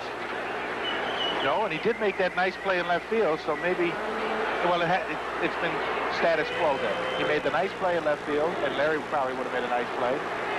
And Larry wasn't supposed to hit because he can't hit Rogers, that we're looking at right there. And he hasn't hit. So the computer's right. They should have played me in there. No, wrong. 2 down, nobody on, 6th inning, Giants 2, Expos 1. Well, Clark, I'm checking the computer again, tapes. Nice curveball. Got on top of it. Nice, easy inning for Rogers. 1, 2, 3. We've played 5 1/2. The Expos trail by a run. It'll be Dawson, Carter, and Cromartie. The power coming up in the 6th for Montreal. Against one Eichelberger, Manny Kingston trio hits one through the hole on the left side, and the Phils who are leading. Thousands are watching the Expos against the Giants on this fine afternoon for baseball. The Giants lead at 2-1. The Expos jumped in front of the 1st inning on the speed of Timmy Raines. But then the Giants came back in the 5th to get 2 and take the lead. And Andre Dawson, who has struck out and grounded out, will lead off for the Expos at the bottom of the 6th. Then Gary Carter, followed by Warren Cromartie. Boston Red Sox are jumping all over Toronto today as Vida Blue gets ready for the bottom of the 6th inning. You gotta love Dawson. We're looking at Vida Blue right now, but you gotta love Dawson. He does everything right. He's a 300 hitter. He's a good Gold Glove man, and in center field, when he plays center field, Ted Williams said that the shallower the center fielder plays, the better he is. And this year, he won a Gold Glove last year, and this year he's moved in even more. Dawson is even shallower this year, and what he's doing is taking Tim Raines under his belt. He's out there before every ball game and after every ball game, takes him out for pizza, they said afterwards. They talk together, and he's showing them the little things that make a good fielder, a great fielder. And he says that Tim Raines is the best student he's ever had. He's listening to him. And it's a nice, nice thing when one teammate can go over to another and say, hey, I want to help you so much because I like you and you're a nice guy, and share with him some of the greatness that he's been doing. And again, that's Dick Williams' influence, because Dick is the type of manager. I'm saying nice things about you, Dawson, where you hit the ball, but Dick Williams is the manager that can tell the rest of his ball team and get them together, get them to work as a unit. I know the old adage they used to say about Boston, 25 people go on the field and 25 people walk off the field and grab 25 different cabs. They don't do it on this Cub. Dawson hits it to right field, but it's an easy out for Jack Clark, right to him. So Dawson, I said nice things about you, and you did it. You made an out, but that's all right. You're 1 for 3 today. That brings up Gary Carter. Tell you one thing, he has the right name for playing in Montreal, doesn't he? Andre? Yeah. Boy, they fell in love with him immediately. Gary Carter ground out in the first inning, but got an RBI, his 14th of the year. Then he bounced to the pitcher in the 4th inning. Gary's been struggling with the bat, though, as Ron alluded to earlier. Yeah, let's see if he lunges at it now. Yeah. He's swinging at bad pitches and lunging. Now let's see if he lunges. Now watch his front shoulder get out there before the rest of his body. He stayed back well on that. And the ball was bad. He didn't swing. The two things you do when you try to get anxious, you swing at bad pitches and you lunge. Your body gets out before your arms. You know, Gary was originally a right fielder for the Expos, but he kept, well, he was gung-ho, which he still is. He kept crashing into the wall over at little old Jerry Park, and they finally decided maybe he better be a catcher where it's a little safer for him. Ooh. He just got whacked. It's not so safe being a batter. Shows me a little class there. Didn't hurt, didn't hurt, didn't hurt. Like heck it didn't hurt. You know anything the Vita Blues throws up there, it's going to hurt. Gets him right on the shin, right on the left shin, and it's Blue got 2 for the price of 1. There yeah, but he doesn't want to hurt Milt. Milt's having a tough enough time with Reigns. Carter's at first. We got something going again. And here comes the Expo fans. You can hear them in the background. Cromartie 0 for 2 is grounded out twice. Drive to left center. Billy North, good jump goal. Good play by Billy North in center field. So Cromartie gave it a jolt. But North ran it down, and Carter is back to first.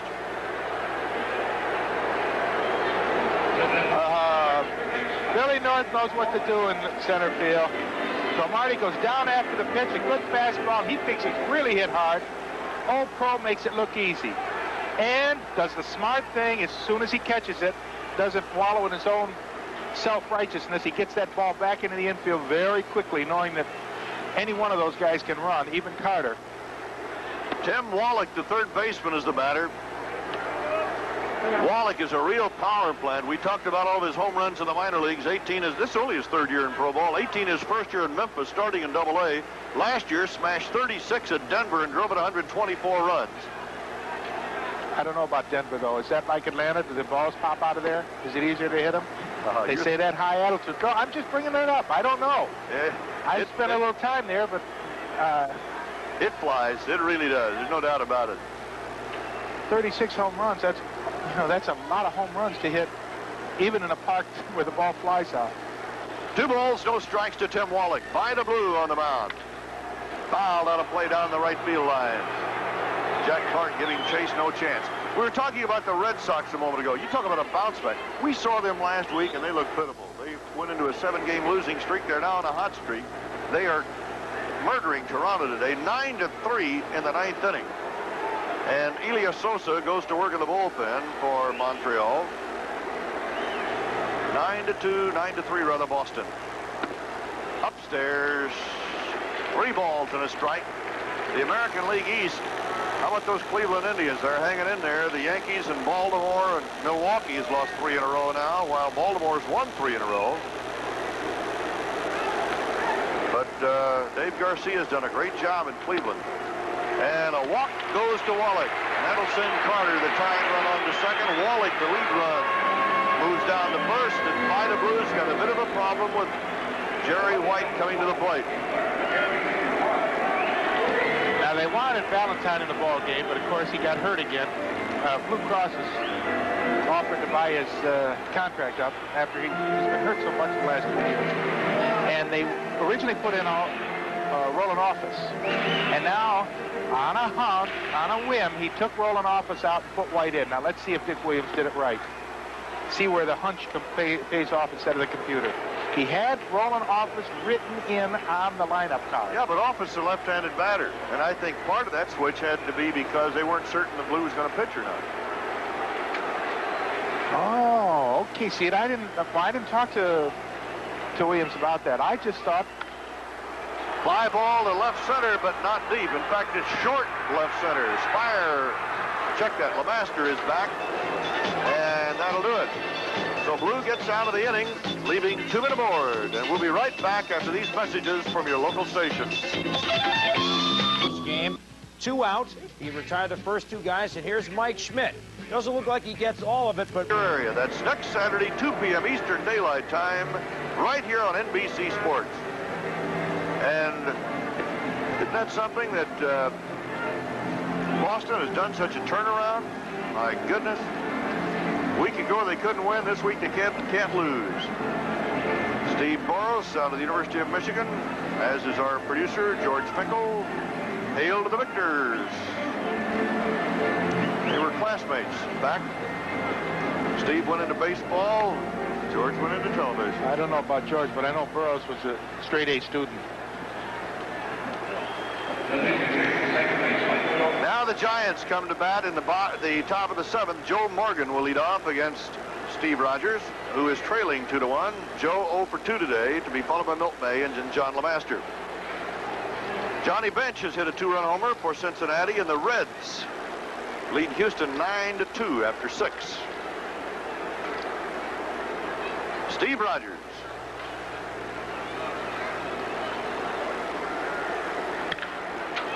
Morgan, first ball hitting, fouls it away. You know, we talked to Frank Robinson about Joe Morgan yesterday. He said, you know, I think there's going to come a time when Joe's going to have to make some adjustments, you know, because maybe the reflexes aren't as quick as they are. Joe said before the game today, no, he said, I'm as quick as I ever was. He said, but he said, I got off to a good start. He got 10 RBIs in a hurry, popped a couple of home runs, and he pulled a muscle in the ribcage area. And he said, but it's coming back now. But he says, as long as I feel the quickness, as long as I feel the snap, he said, I can play a lot of ball games. Defensively, there's no difference in Morgan. Maybe he can't cover quite the amount of ground he did, but his reflexes are there for going down after the ball. But you can tell with 192 average, even though he has a sore rib, he hasn't hit the ball like the Joe Morgan of old, like MVP 2 years in a row. He has not connected. And Rogers is mad at himself again. He was 10 years younger when he did that. Well, that's true. He was the MVP 2 years in a row, too, at Cincinnati. He won everything. He drove in over 100 runs and hit 27 homers or so. That famous flicking of the left arm. You know why he does that? Yes, but tell me. Early in his career, he said he would keep his elbow in. And when he flicks that, he said that was a reminder to keep his elbow out away from his body. And he just has done it instinctively over the years. There it is. See it?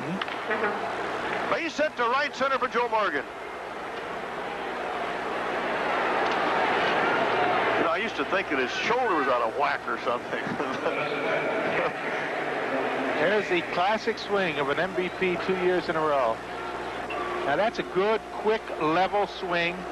The one-arm extension follow-through like Lau has been teaching the past few years, and everybody's going to it. Charlie Lau, now batting coach with Yankees. Get your strong arm over the top and release the weak arm. Just for the record, Joe was MVP in 75 and 76 at Cincinnati. And the only other man to win it twice in a row was Ernie Banks back in the 50s. And that brings us up to Milt May. Runner going. Shot to shortstop, and no play at second. In fact, the second baseman Scott wasn't covering. The ball was hit so hard on this artificial turf, and Rodney was just kind of looking as Spire went over there. And with the runner, Joe Morgan, moving, no chance for a play at second. Hit and run all the way.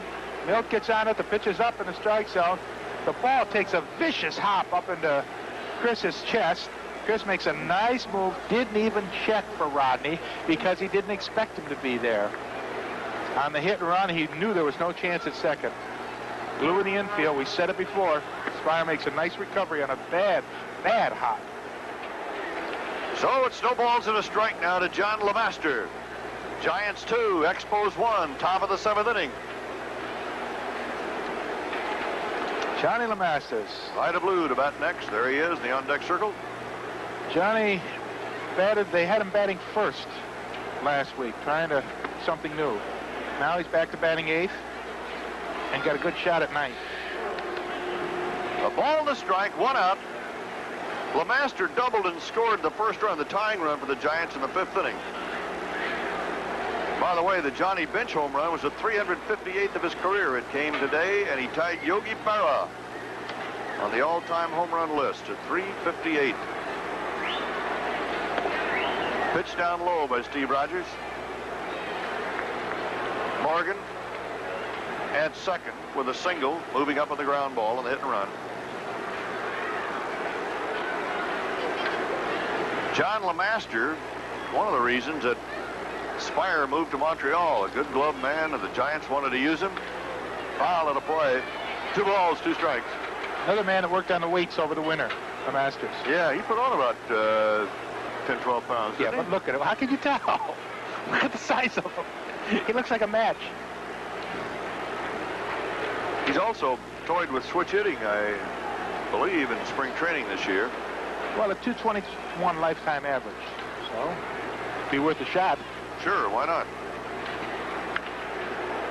Foul out of play to the first base side. 2 balls, 2 strikes, 1 out. Giants 2, Expos 1. Giants at bat at the top of the 7th in Montreal. Merle Herman and Ron Luciano with you.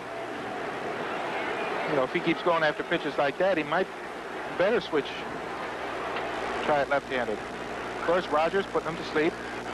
There he is. Take 2 more breaths. There's the Masters. Look at that. Look at those legs. Whew. And a fly ball to right. Out of play. Back into the stands. Foul. Joe Morgan, who had a tremendous September for Houston, helping Houston down that stretch and really created excitement, is the runner at second. And Stan Bonson is the pitcher on the right who is warming up. Oh, wait a minute. We're in the wrong bullpen. The Giants. That's Lavelle on the left. Now, who's that on the right? I can't see that far. Branding is warming up. He's the right-hander. 2 balls, 2 strikes. Just missed. Bonson is warming up in the bullpen for Montreal right now.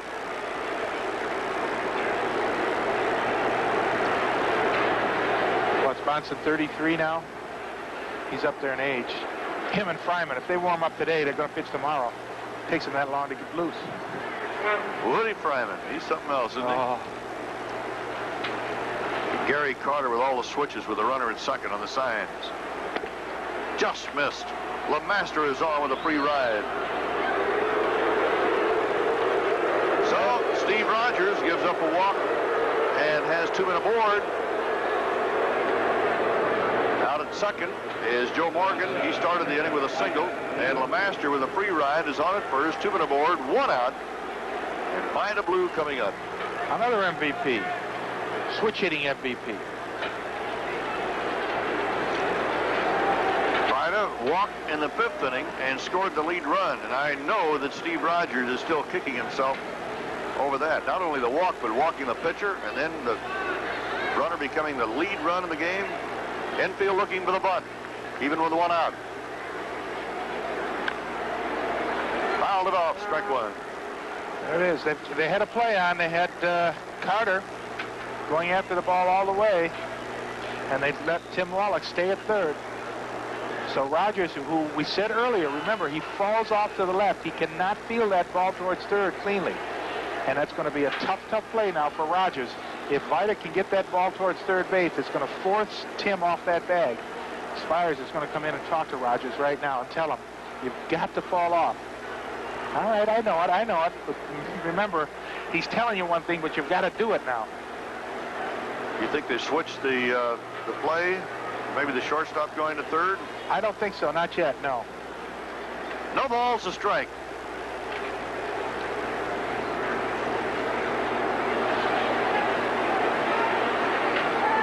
And they show that play, though. They showed Spire going to third as Rogers spun off of the mound. They brought Wallach in from third and were sending Spire to third. Now here, maybe somebody got confused. That's what it was. Somebody didn't do something right. So Rodney's coming in to start all over square one. They're going to have a play on. They know it. And now it's on. The last time they left Tim Wallach at third, and they let Rogers cover the whole thing. Let's see if they do it the same way. Giants lead 2-1. They're at bat in the top of the 7th. Wallach over at third base will play it close. Let's see if he stays. They all stay. And it's strike 2. 0-2 to Vida Blue. And Robinson put the hit on Vida. Swing away, Vida.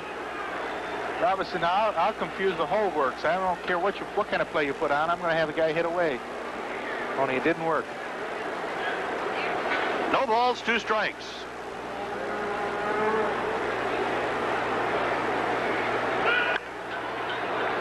Wallach has to make the play, and the runners move up, and he didn't get Blue either. Wallach got a late start on the play from third. Apparently, he had a quick second guess. Am I supposed to make the move or not? Is the play on or not? Let's see. Again, you watch Rogers fall off to the wrong side. If he doesn't fall off, he can get over there in time. Tim comes over, picks it up, throws it over, and Rodney just says, caught the ball, but not in time. Runge said he beat the play. Let's see. Oh, I'm glad Paul called it. Tie goes to the runner, and therefore the man's safe at first. The bases are loaded for Billy North. It'll be a base hit for Vida Blue. Billy had a 2-run double in the 5th inning. He is 1 for 2 today with a walk. 1 out. Infield up.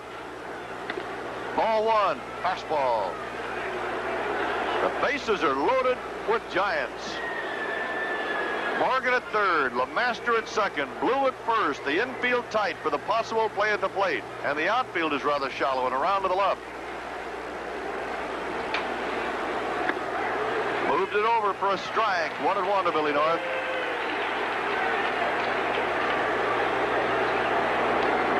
Billy wants the ball checked.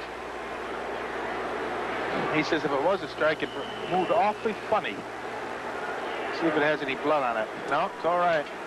Jerry Dale says it's all right. Carter and him are talking it over whether or not that last pitch did do anything. Giants lead it 2-1 with Morgan at third, John LeMaster at second base, Vida Blue with an infield hit at first. 1 out. 1-1 to Billy North. Strike 2 with the breaking stuff. The Giants lead it 2-1. Steve Rogers trying to hold on here in the top of the 7th.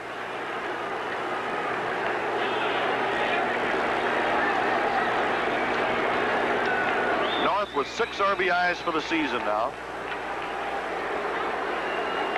Missed outside. Ball 2 and strike 2. Shouldn't have wanted that pitch anyway. The curveball was high. He's lucky it wasn't over the plate more. Really, North could have put it out of here and grand slammed it. 2 balls, 2 strikes. Popped it high, third base side for the dugout. No chance for Wallach. So the count stays 2-2. The Expos grabbed the lead in the first inning on a single by Raines, a steal of second by Raines, a pass ball, and a ground out by Gary Carter. Steve Rogers made that 1-0 lead stand up until the 5th, when with 2 down LeMaster double, Blue walked, and North doubled them both home. And that's where we are right now, 2-1, but North has got a chance to really put a dent into the Expos. Bases loaded, 1 out. Ball 3. 3 balls and 2 strikes. And Rogers is really digging himself a hole. He walked LeMasters to bring up the pitcher. And then he fell off to the left side and didn't get over fast enough to pick up that ball, so we got an infield hit by Vida Blue. And now 3-2 on North. And Dick Williams is fuming. Whew. Payoff pitch will come with 1 out. Well hit to right field. That ball is going. Gone! A grand slam for Billy North.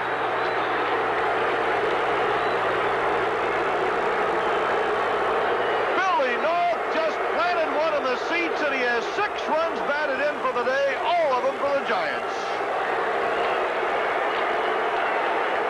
Not a bad day's work. Billy North, a grand slam homer, his first home run of the year. He had doubled in 2 runs in the 5th, and the Giants lead 6-1. He got him where he wanted to, 3-2, and he knew he had to come in with a fastball, and he did, right down the middle, and North timed it perfectly. Pulled it right to the right side. Good wood on it. Look at the smile on Billy North's face. Happy, happy man. So Billy North has had himself a day, and here's Enos Cabell, 2 for 3. Fly ball to right. Along the line comes White and takes it for the out there, 2 down. There's that happy bench. Of course, the Expo natives are getting restless. They're giving a few boos now and then. The Giants have 13 home runs as a team for the year, showing a lack of power in this early part of the season at least. Stan Bonson is warmed up and ready if Dick Williams wants it. And he no doubt will want him because Rogers is coming to bat in the bottom of the 7th as the second man to come up.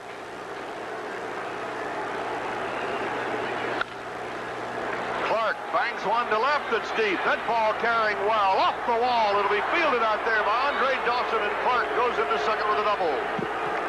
So Jack Clark with a single and a double, 2 out of 4, keeps the hit parade going, the 9th hit of the game for the Giants. And the fans are calling for Dick Williams, but the fans may not be looking at the same scorecard that Dick is. And here it is. And we told you Clark has power, and he just powers that pitch right off the wall. Tim played this nice. He went towards the wall, and he knew it was going to be off the wall, and Dawson backed him up. Look at Williams. Ooh, boy. If looks could talk, I think he's going to have a few words for Rogers when he comes in. Darrell Evans is the 8th man to bat this inning, has grounded out and flied out twice.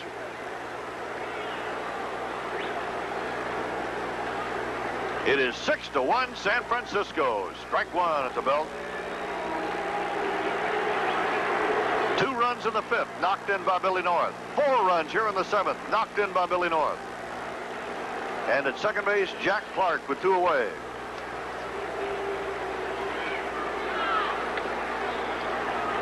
One and 1 to Evans.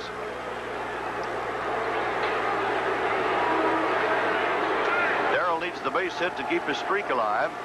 He's hit safely in 8 consecutive ball games. We have something thrown on the field out of the left field bleachers, and it's retrieved by Tim Raines. It's probably the only time you'll see him jog in the ballpark.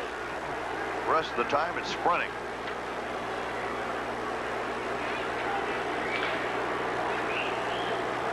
One ball and a strike. To the outside corner, and Evans took it. 1 and 2. And again, you knew he was going to be in trouble because he's getting that curveball way up. And when he's not getting the curveball up, then you can guess what's coming next, and that's the fastball.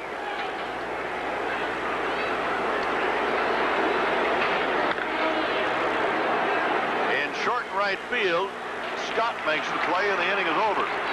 So it's 4 runs with 4 base hits, and the Giants take a 6-1 lead. But coming up for the Expos, it'll be Spire, then Rogers due to bat, and the speedy Tim Raines. And now here's another installment of the 7th inning stretch. Spice presents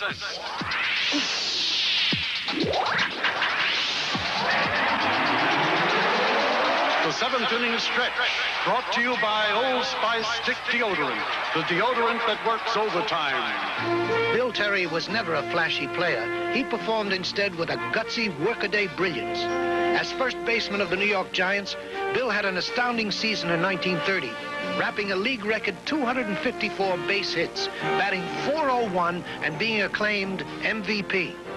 Bill was always strong-willed, and he often battled publicly with manager John McGraw.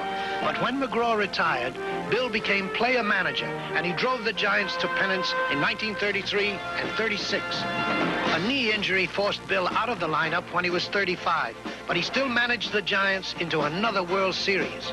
Whether he played or whether he managed, Bill Terry offered no false hustle. To left field, Otis is up now, and Tommy John, the pitcher. Here comes the double. It's going to go right back in the corner. Lou Piniella. The bat, he's on deck. He'll replace Rogers. But Lou has been masterful, and it's proved that, at least today, a power pitcher is better than a sinker ball pitcher. Lou's come back, and just reared back every time he needed it, throwing the ball by him, or got him to pop it up. He was only in trouble really one inning.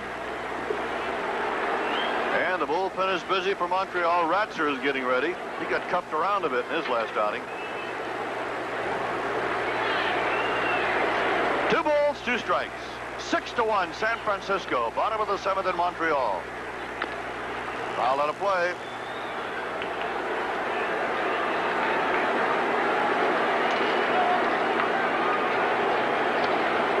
Two balls, 2 strikes to Spire.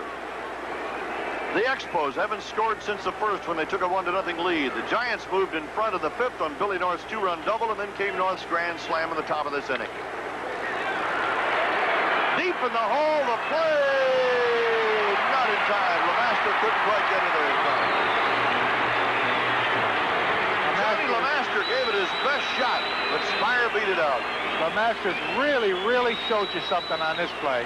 You see Evans go after the ball right there, and it's by him. LeMaster's backhands it to the pirouette in the air. A good, strong throw from that deep in the hole. And of course, he didn't have a chance on it, but you got to, maybe that workout during the winter helped him with the weights. Of course, he didn't show it with that body yet, but that was a nice try by Johnny LeMasters. Of course, pitch hitting now, we're going to have Larry Parrish. Who's really been battling a slump. Yeah, he's in the doghouse right now. With the fans. And the manager. Really? Yeah. I didn't hear that. Yes, he did. Not very happy with his overall performance. Foul down the right field line. That'll be into the stands. The ball and a strike. He was a little perturbed. Not only the bat, he said the fielding was not going around like it should. And he wasn't doing the aggressiveness on the bases like he likes all his ball players to do. Parrish is coming off an injury of a year ago, which held him down to 126 ball games. He had a knee injury. He really hasn't been swinging well. Hasn't been driving the ball at all. 1 ball and 2 strikes.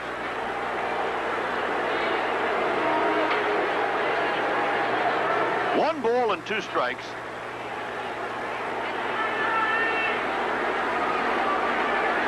Six to 1, and they're trying to get something going. They got Chris Spire in first. Biden takes a look at him. And Parrish, you can see how tied up he is with his swing. That is not the Parrish swing at all. He's really fighting it. No, he's fighting himself. He's fighting everything. Pretty good pitch by Vida. Gets it down in the strike zone. But he tries to go down after it. And not a good pitcher's cut like Parrish usually takes. And again, a bad pitch to swing at. He's trying too hard, and you swing at bad pitches when you do it. So Enos Capel there, standing next to Spire. And here he is, Mr. Excitement. He's back up again. This is the only time Vida Blue has been comfortable all day. There's already a runner on first. Raines rips it, however, and it is caught by Billy North in center field. There are 2 down. And the runner at first, Chris Spire.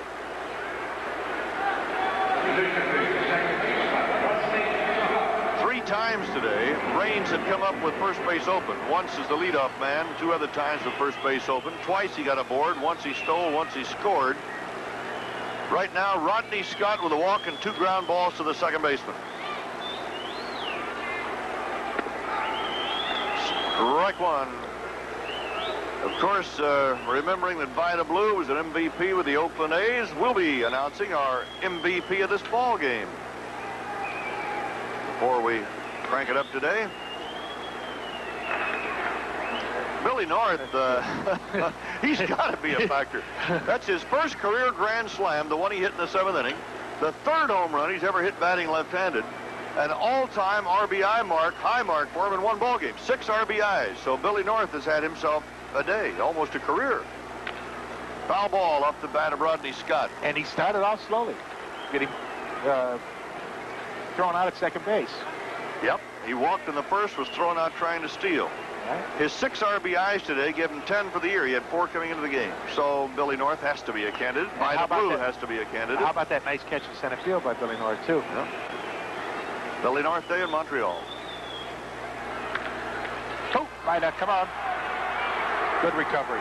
Into the dirt. A nice pickup by Cabell. We're telling you how bad Cabell is at first. We're telling you how bad he is. He can't pick up the ball as well, doesn't short hop it. Vida makes a tough play out of this. He sort of nonchalants it. It goes into his glove, bounces off. Finally picks it up, throws it into the dirt. Cabell gets it, and it's 6-1. Second base. Pete Rose is up. He did it to him last night, and he does it again now. He singles to center field. As the Giants come to bat at the top of the 8th inning, 26-year-old Steve Ratzer out of Patterson, New Jersey, is going to pitch for the Montreal Expos. With Denver last year, he won 15, lost 4. Came up with the Expos, had 1 start, no record. But this year, he is 1-0, but his ERA is 8.25 in 6 ball games. He's pitched 12 innings. He's a mop-up man for him, but what he does very well, he's got good control. Puts the ball over the plate. Jerry Martin, the first batter to face him, whacks one into left center field, and he is aboard. And he got the ball over the plate. Indeed he did. Except Martin. Gave it right back to him. Joe Morgan started to rally in the 7th, and that's what he did so often last year for the Houston Astros.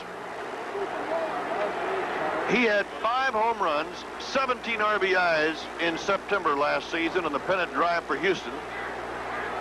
And that's no pitch. Time was called. So, and Joe also, if you may recall, had that pep talk for the Houston Astros the first part of September. And they really started to turn things, well, not turn it around. They were in the pennant race. But they stayed in the pennant race. And, of course, who can forget that dramatic playoff with Philadelphia after they'd beaten the Dodgers in the 1-game playoff after they tied for the divisional crown. But Bill Verdon and the rest of the Astros didn't think, here's a throw with a first, he's back, didn't think that Joe could do it anymore. He could in the field, and that's what they said. They said, but his bat will not come through over 162 games for us, and we need somebody who can hit the ball, especially in a wide open spaces for Houston. Good B2. And Spire completes the double play. Stepped on the bag, fired to first, no problem. Easy DP. 2 down.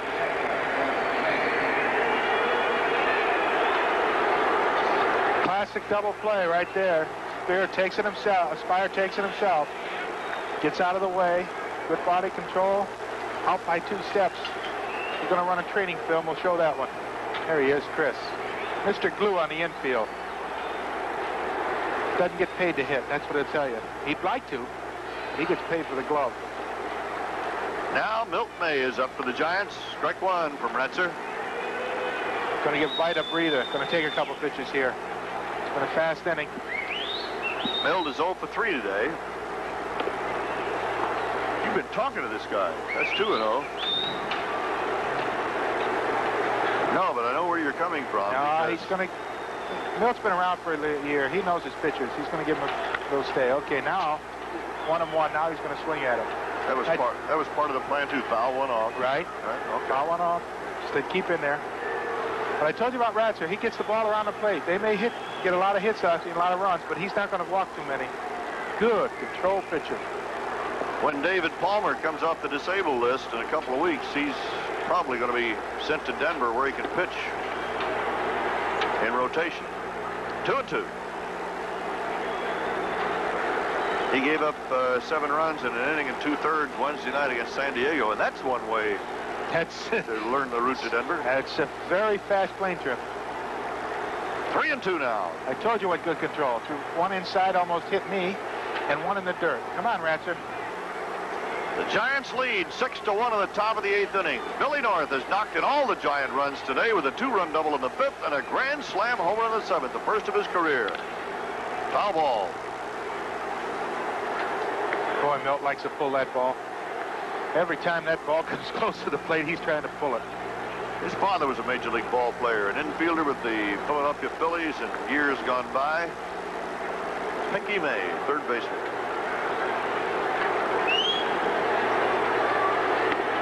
He's on with a free ride. So Ratzer has given up a single and a walk, but a double play sandwiched in between.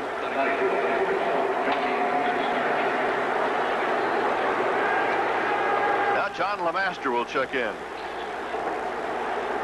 LeMaster has been a factor in both rallies. He doubled with 2 down in the 5th to start the rally that saw the Giants take the lead. Then he walked and scored in the 7th. Foul on a play. In the 7th, with the bases loaded and 1 out, Morgan, LeMaster, and Blue were aboard. Billy North up. Dick Williams was trying to get through the inning because he wanted to pinch hit for Rogers. Strike, 0-2. But North hit him for a grand slam, hit Rogers. And sure enough, Dick was able to pinch hit for Steve, but the score was 6-1 at the time. LeMaster pops it to short left, and Raines is there. And this inning is over for the Giants anyway. So a base hit and a walk and nothing else. After 7.5, the Giants lead the Expos 6-1.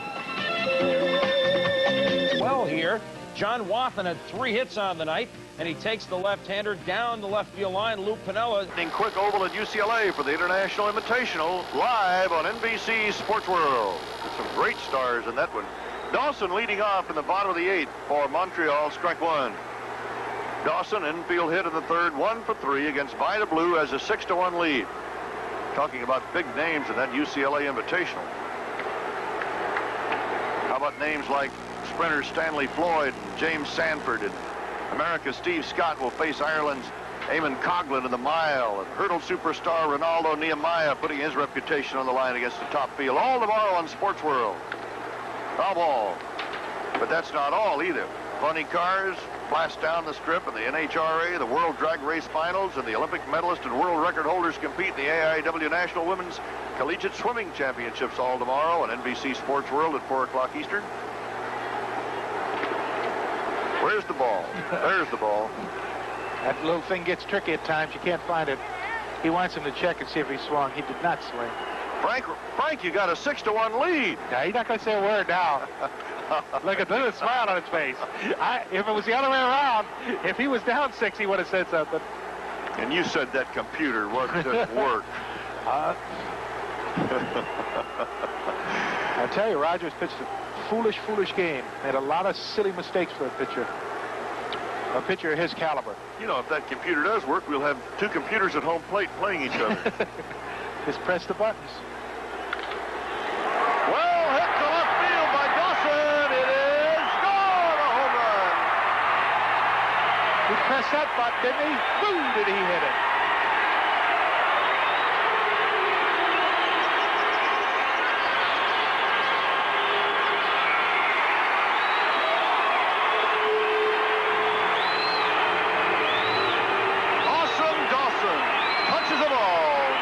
His 6th home run of the year, and that brings the 48,000 alive here in Montreal.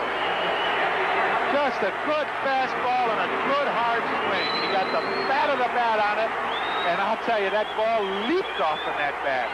You knew it was gone as soon as you heard the crack. You said, bye-bye, baby. And Ellis Valentine is over there telling him, man, if I was in the lineup today, I'd hit one right behind you. It is 6-2 San Francisco as Carter swings away and pops it to right field, and Jack Clark is there for out number 1. Dawson's home run, his 6th of the year, was the 22nd stroke for the Expos. Andre 2 out of 4 today. So Vida Blue giving up the home run.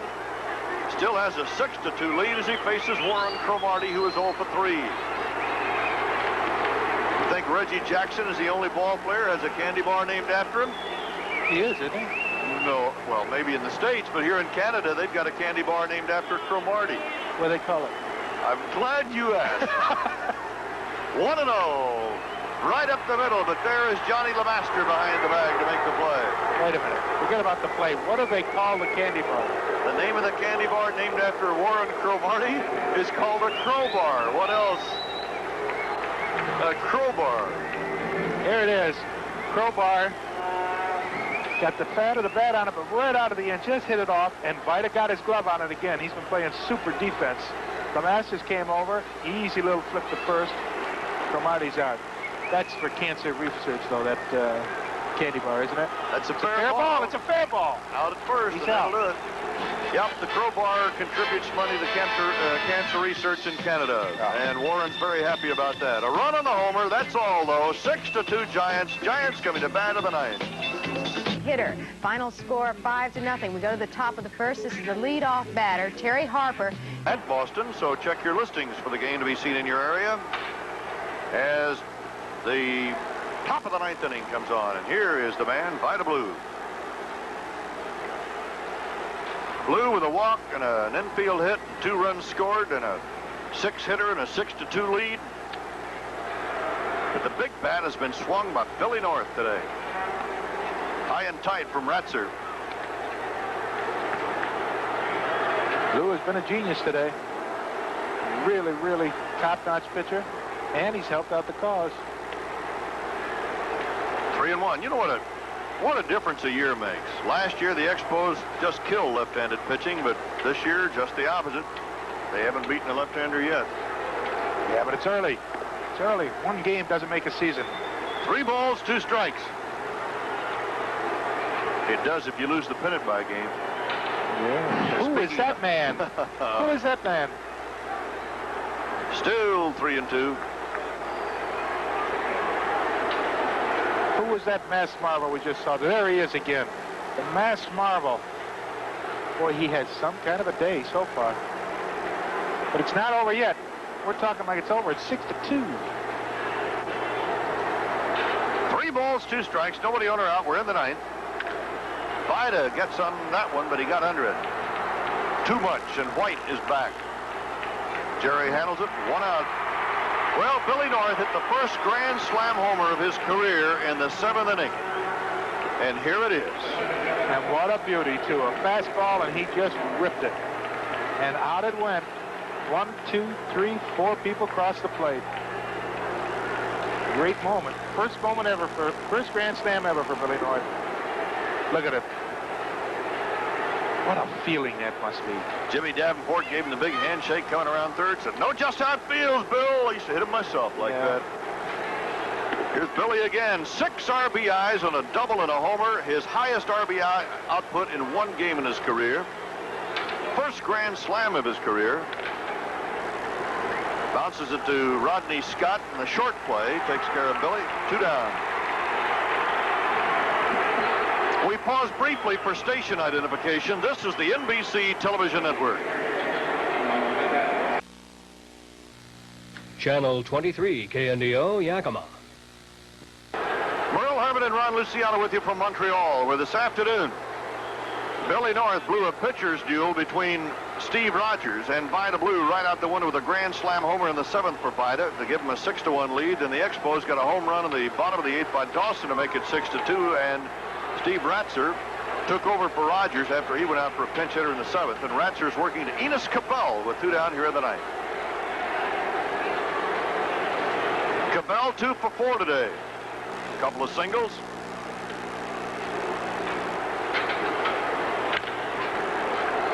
Bangs one to left. Raines can't get this one. Not even his speed could get him back quickly enough on that one. And he might have, tell you, he didn't really play that one that well either.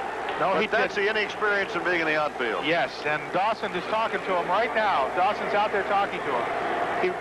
Enos goes down for this ball. He's down in the strike zone. Gets good wood on it. Look at Range. You saw him. He should have never jumped in. It should have been back on the ball. He cut across. He went right straight across. Took the wrong angle. And Dawson, as soon as the play was over there, Andre's over talking to him, and that's exactly what he told him. Don't want to cross on that ball. That's the ball you have to go back on. As soon as you saw that ball off the bat, you should have been heading back and not towards me at center field, but back towards the fence. Ball 1 to Jack Clark, who has a single and a double today. The Giants have come out hammering the ball. Last night, they won 4-3. This afternoon, they banged out 11 hits and have a 6-2 lead. Jack Clark whacks one to short. And Spire pulled it off the bag, and the run's going to score. On to second base goes Jack Clark. So an error on Chris Spire brings home the 7th run for San Francisco as Cabell scored. Clark winds up at second. No RBI. And it never raised for what it pours. We saw Chris the other time let the ball go and a little high, and he did the same thing here. He might be releasing the ball. Look at that ball. That's way up there. He might be releasing it a little too quick. When you release it quick, the ball has a tendency to fly on you. Now it's 7-2 San Francisco, and Darrell Evans hitless today, and 4 trips is up. Ball 1. He has hit safely in every game this month. 8 in a row, but not today. The Giants went into Met Stadium beginning of the week with a 228 team average, which is very, very low, next to the bottom in the league standings. And the Mets turned it around for them, and the Mets have been doing that this year. They made them hitters, and they came in here, and they're hitting the ball the same way. So maybe the secret to get out of a slump is go in and play the Mets for a few days. Well, that was true back in the early 60s, and it's true here in the early 80s. Can't anybody play this game? Famous line of Casey. Giants, what'd you say they were hitting, 221 in New York? 228. They're hitting 236 going into this game, so now they'll be up about 240 as the batting averages, even team averages, change rapidly if you're hot or cold at this time of the year. And I tell you, for a team to jump 5, 6, 7 points, that's a lot. Cincinnati has knocked off Houston 9-5. Jack Clark out at second base, on by the air. Steve Ratzer trying to close it down to the top of the ninth. And another run's going to come home as Evans gets his first hit of the day, shoots one up the middle. Here is Clark scoring. On to second base goes Darrell Evans. And the Giants lead at 8-2. As Evans continues now, his hitting streak is hit safely in 9 straight games. And when it goes wrong, it all goes wrong. Evans continued. It's a good thing for Evans to get that base hit. Keeps his streak going, but Dawson's got to hit the cutoff man now. You don't go all the way to the plate with this ball. Cromartie was slow getting over there for the cutoff, so you got a man at second base now. So you're making all kinds of mistakes, and they're talking to Ratzer out there now, and I wonder what the airfare is to Denver. That was Galen Cisco, the pitching coach, who was out there talking to him. It's expensive. Jerry Martin is 1 for 4 today. He had a single in the 8th inning.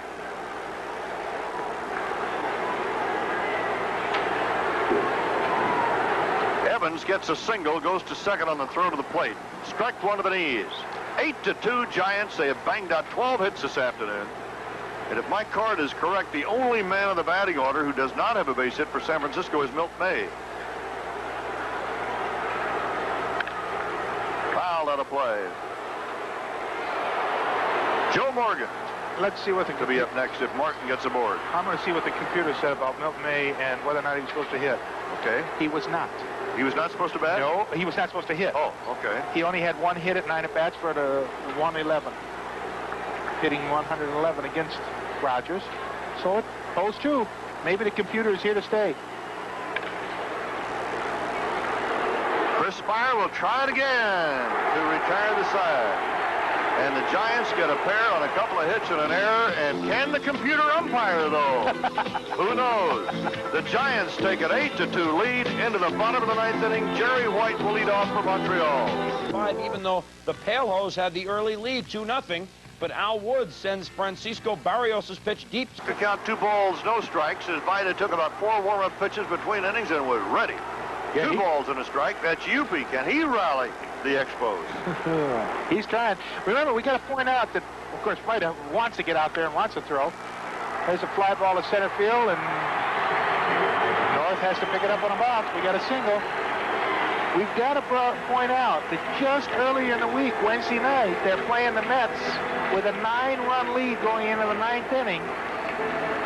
The San Francisco Giants let the Mets score 7 runs. If they do that here, it's going to be a losing cause, and they're going to lose 9-8.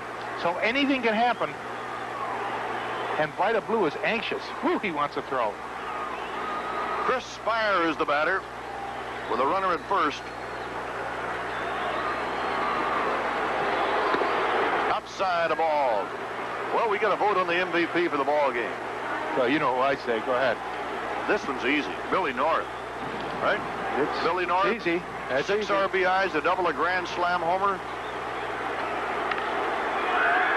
Spire fouls it out of play. So this week's NBC Miller High Life Player of the Game, Billy North. Miller High Life is happy to present a check, $1,000 in the name of Billy North for the Special Olympics. Spire had a base hit in the 7th on the infield. In the hole, Lemaster to second, back to first. They get them both.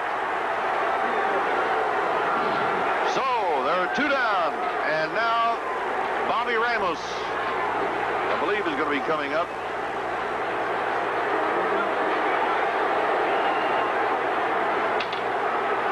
Bobby Ramos is coming on. Born in Cuba, grew up in Miami. NBC's Baseball Game of the Week has been brought to you by the Miller Brewing Company. Brewers of Miller High Life. If you've got the time, we've got the beer. By Ford and your Ford dealer, who invites you to test drive the EXP, America's new personal sports coupe. And by Skin Bracer Aftershave. Skin Bracer takes care of men who take care of their skin. Skin Bracer by Menon. Bouncing ball to first. This ought to do it. And Bobby Ramos is out of the ball. Game is over. And today's game has been brought to you by the U.S. Army. The Army, a great place to be all you can be. And Vida Blue pitches his first complete game of the year. And the Giants walk off the field with an 8-2 win, and they made it 2 in a row over the Expos. After it right now.